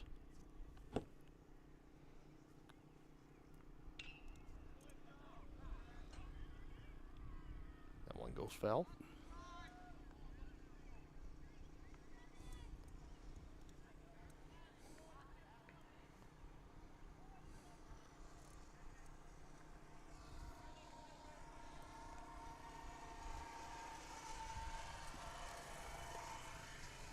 It's a good thing they had those big lights turned on over the past 30 minutes or so. We're going to need them here before long. The sun continues to set.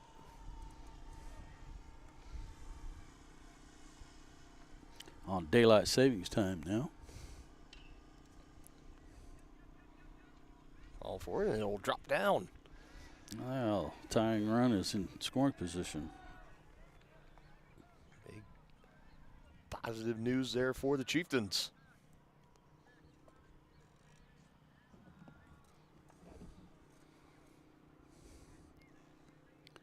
Bring up Langford. Talon's 0 for 2 so far this game. Struck out and popped out to first. Be a good time for a hit. Could pick up another RBI. Basically a long about way of saying he is due. He's due.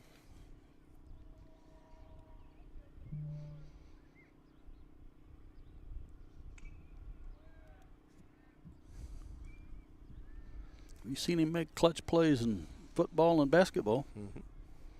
See if he can get the trifecta here.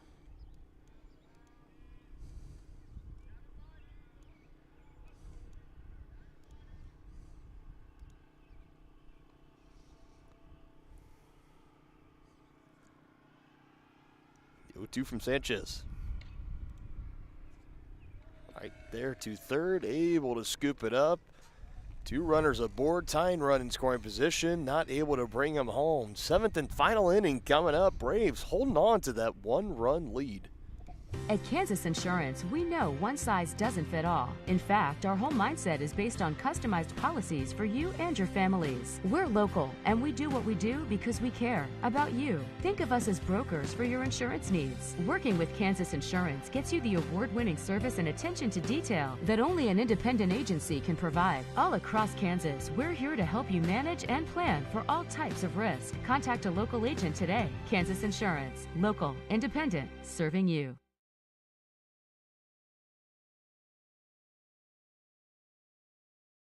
The same look and location of a classic drugstore with the services and supplies of a modern pharmacy. That's what you'll find at the Downtown Drug Store in Tonganoxie. Of course, Downtown Drug is the local choice for your prescriptions and health needs, but did you know they have the best selection of Tonganoxie Pride and Chieftain game day gear in town? And a whole lot more. Cards, gifts, home decor, and even the best way to satisfy that sweet tooth. The Downtown Drug Store. Call 913-369-3800 or visit them online at thedowntowndrugstore.com.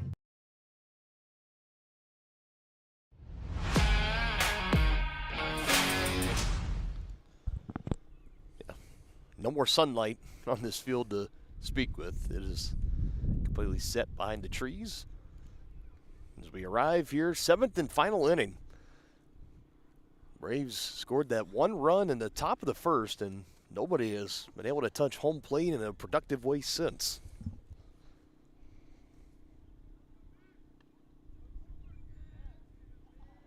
You know, the Chieftains would like to change that. It would be a win to come in walk-off fashion if they are able to get it done from this point on. Still Eccles ball game to handle. Nobody warming up in the Chieftain bullpen. Same can be said for Braves. Well, right as I say that, they do have somebody up and warming up. Called strike there. I think you have to say he's had a quality start. He's only given up 1 run. No doubt about it. For Eccles and Sanchez, just 4 hits allowed on the shutout. That one's through. In the left field it goes.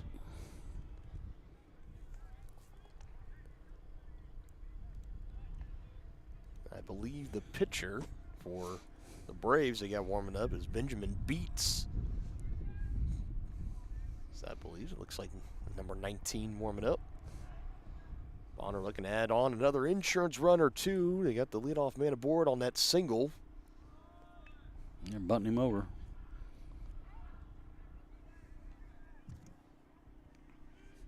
Makes sense with the number 7 hitter, Went. I would look for him to lay down another one.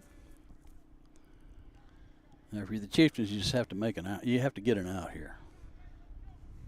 Make the smart play, not try and do more than you should. Exactly.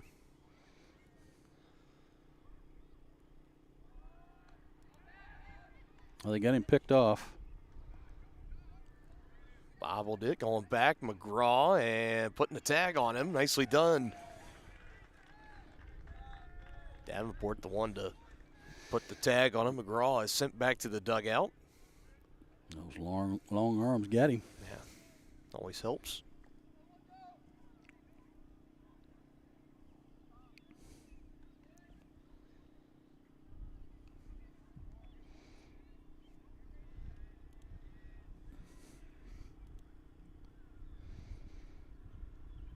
Pitch from Eccles is in for a called strike. 1 ball, 2 strikes now in the count. And again, another time for Bonner, leadoff man aboard, and they're really not allowed to advance up within 90 feet from scoring.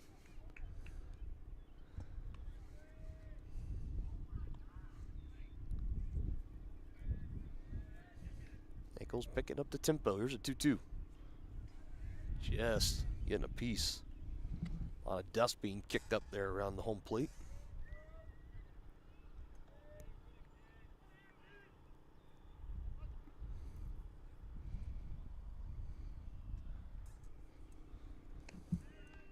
Got him there.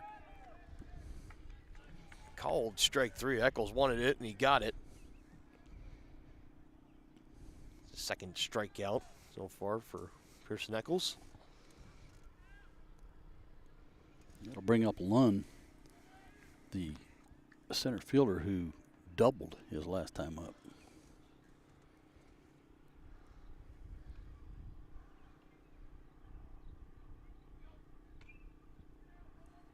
First pitch fouled. Looking ahead for the Chieftains. This will come up looking to win in walk-off fashion. We'll have 5, 6, 7 with Gibbs, Davenport, and Dorn. Due up in the bottom of the 7th inning. Les Coach pinch hits for one of them. Les. Solid hit, but Marcoulier is right there. Just had to come forward, shading to his right just a little bit. So we'll see Gibbs leading off the bottom of the 7th for Tongi, down by a run, looking for a walk-off win. Send these folks home happy on a beautiful Tuesday night at the fairgrounds. At Kansas Insurance, we know one size doesn't fit all. In fact, our whole mindset is based on customized policies for you and your families. We're local, and we do what we do because we care about you. Think of us as brokers for your insurance needs. Working with Kansas Insurance gets you the award-winning service and attention to detail that only an independent agency can provide. All across Kansas, we're here to help you manage and plan for all types of risk. Contact a local agent today. Kansas Insurance. Local, independent, serving you. Your home for live, local sports. Varsity Sports Live delivers professional level coverage with high-quality video and broadcasters that know your schools and community. Touchdown, Tonganoxie! With the support of local businesses, you never pay to watch varsity sports. Live, local, free high school sports coverage. That's Varsity Sports Live. Grass gets it away. Moore's down the middle. And he makes the catch in the end zone. Touchdown, Trojans! Keep up with the action at varsitysportslive.com. Live, local, free high school sports.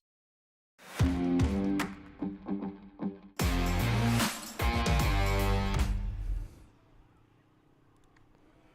it looks like Sanchez is going to try and finish this game. That's it. And I think rightfully so. I think he's earned that right. Oh, no question about it. He has pitched the entirety of this game with a one-run lead. Has protected it all throughout. Pitching this shutout. He's only allowed 4 hits. He's 3 outs away from helping the Braves come back and split this doubleheader with the Chieftains after losing the first game 5-1. This would be a doubleheader that Tonganoxie would hate to split. They really would love the sweep. Fouling that one off, staying alive. Well, they're down to their last 3 outs.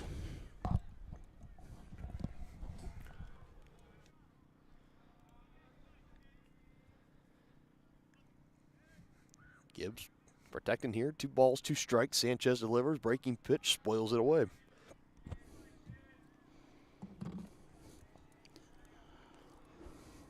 Exactly what I'd expect out of Brock there. Actually expecting the heater and adjusted to that breaking pitch well to foul it away. So he gets another 2-2 from Sanchez, and again, a little early, fouls one off. Sanchez threw him back-to-back breaking pitches.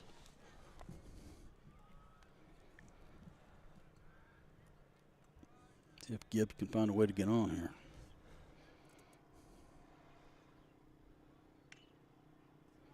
I'm sensing a pattern.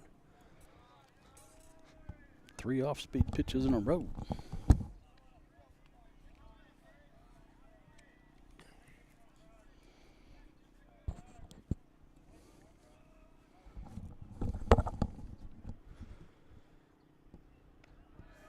Three, 2 now.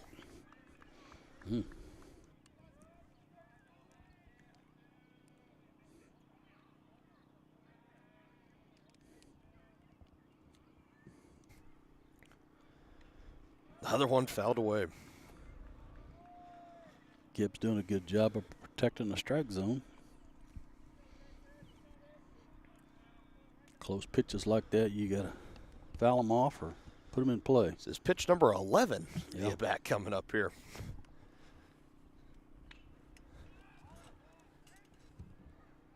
Drifting back and able to bring it in is Regola, excuse me.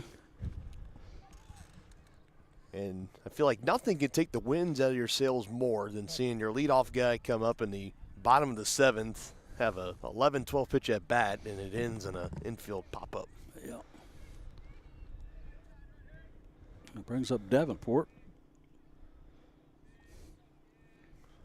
1 for 2 in this game. Lefty versus lefty, breaking pitch. Sanchez doesn't get the zone.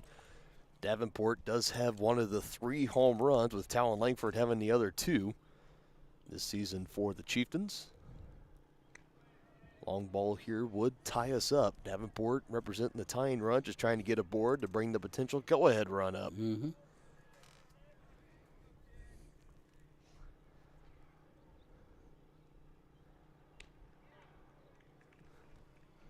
2-1 now. On what has been a 1 for 2 day at the plate in game number 2 today for Merrick. Starting over at first base after getting the start. It's the pitcher in game 1. Where he struck out 13 batters. He was filthy. 7 total innings. He was just under 100 total pitches after having what Coach Loomis described as not the best of starts on Friday against Basel Linwood. He definitely came out with seeking some redemption, and he got it in a big way. He was on his top stuff today. As of right now, the second game, it has belonged to Sanchez. This doubleheader has been one for the pitchers, if you will. Here's a fly out here into left, and there to bring it in is Went. And the Chieftains, after that fly out from Davenport, will be down to their last out here in game 2.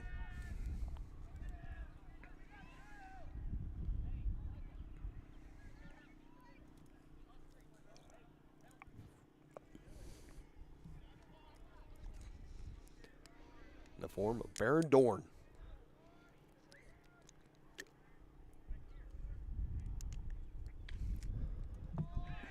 And right to the pitcher. And an anticlimactic finish here for Tongi. And the Braves give all credit to Sanchez going the distance in the shutout. Helps Bonner Springs split this doubleheader today against Tonganoxie 1-0. Chieftains took the first game 5-1. But they walk out. This is definitely going to be a bit of a frustrating thing for them. As they walk across, we'll shake hands here, and that's going to about wrap up our coverage here today as we get out of here from center field here on Tonganoxie Sports Live. I want to thank you guys that followed along with us all day long today, and we'll be back at it next week. We got softball. We'll be just down the road here at the fairgrounds for a softball doubleheader against Baldwin. That'll be next Tuesday. I believe that is the 29th, if the date serves me correctly. Denny, I do want to offer it up to you, though, your final thoughts here.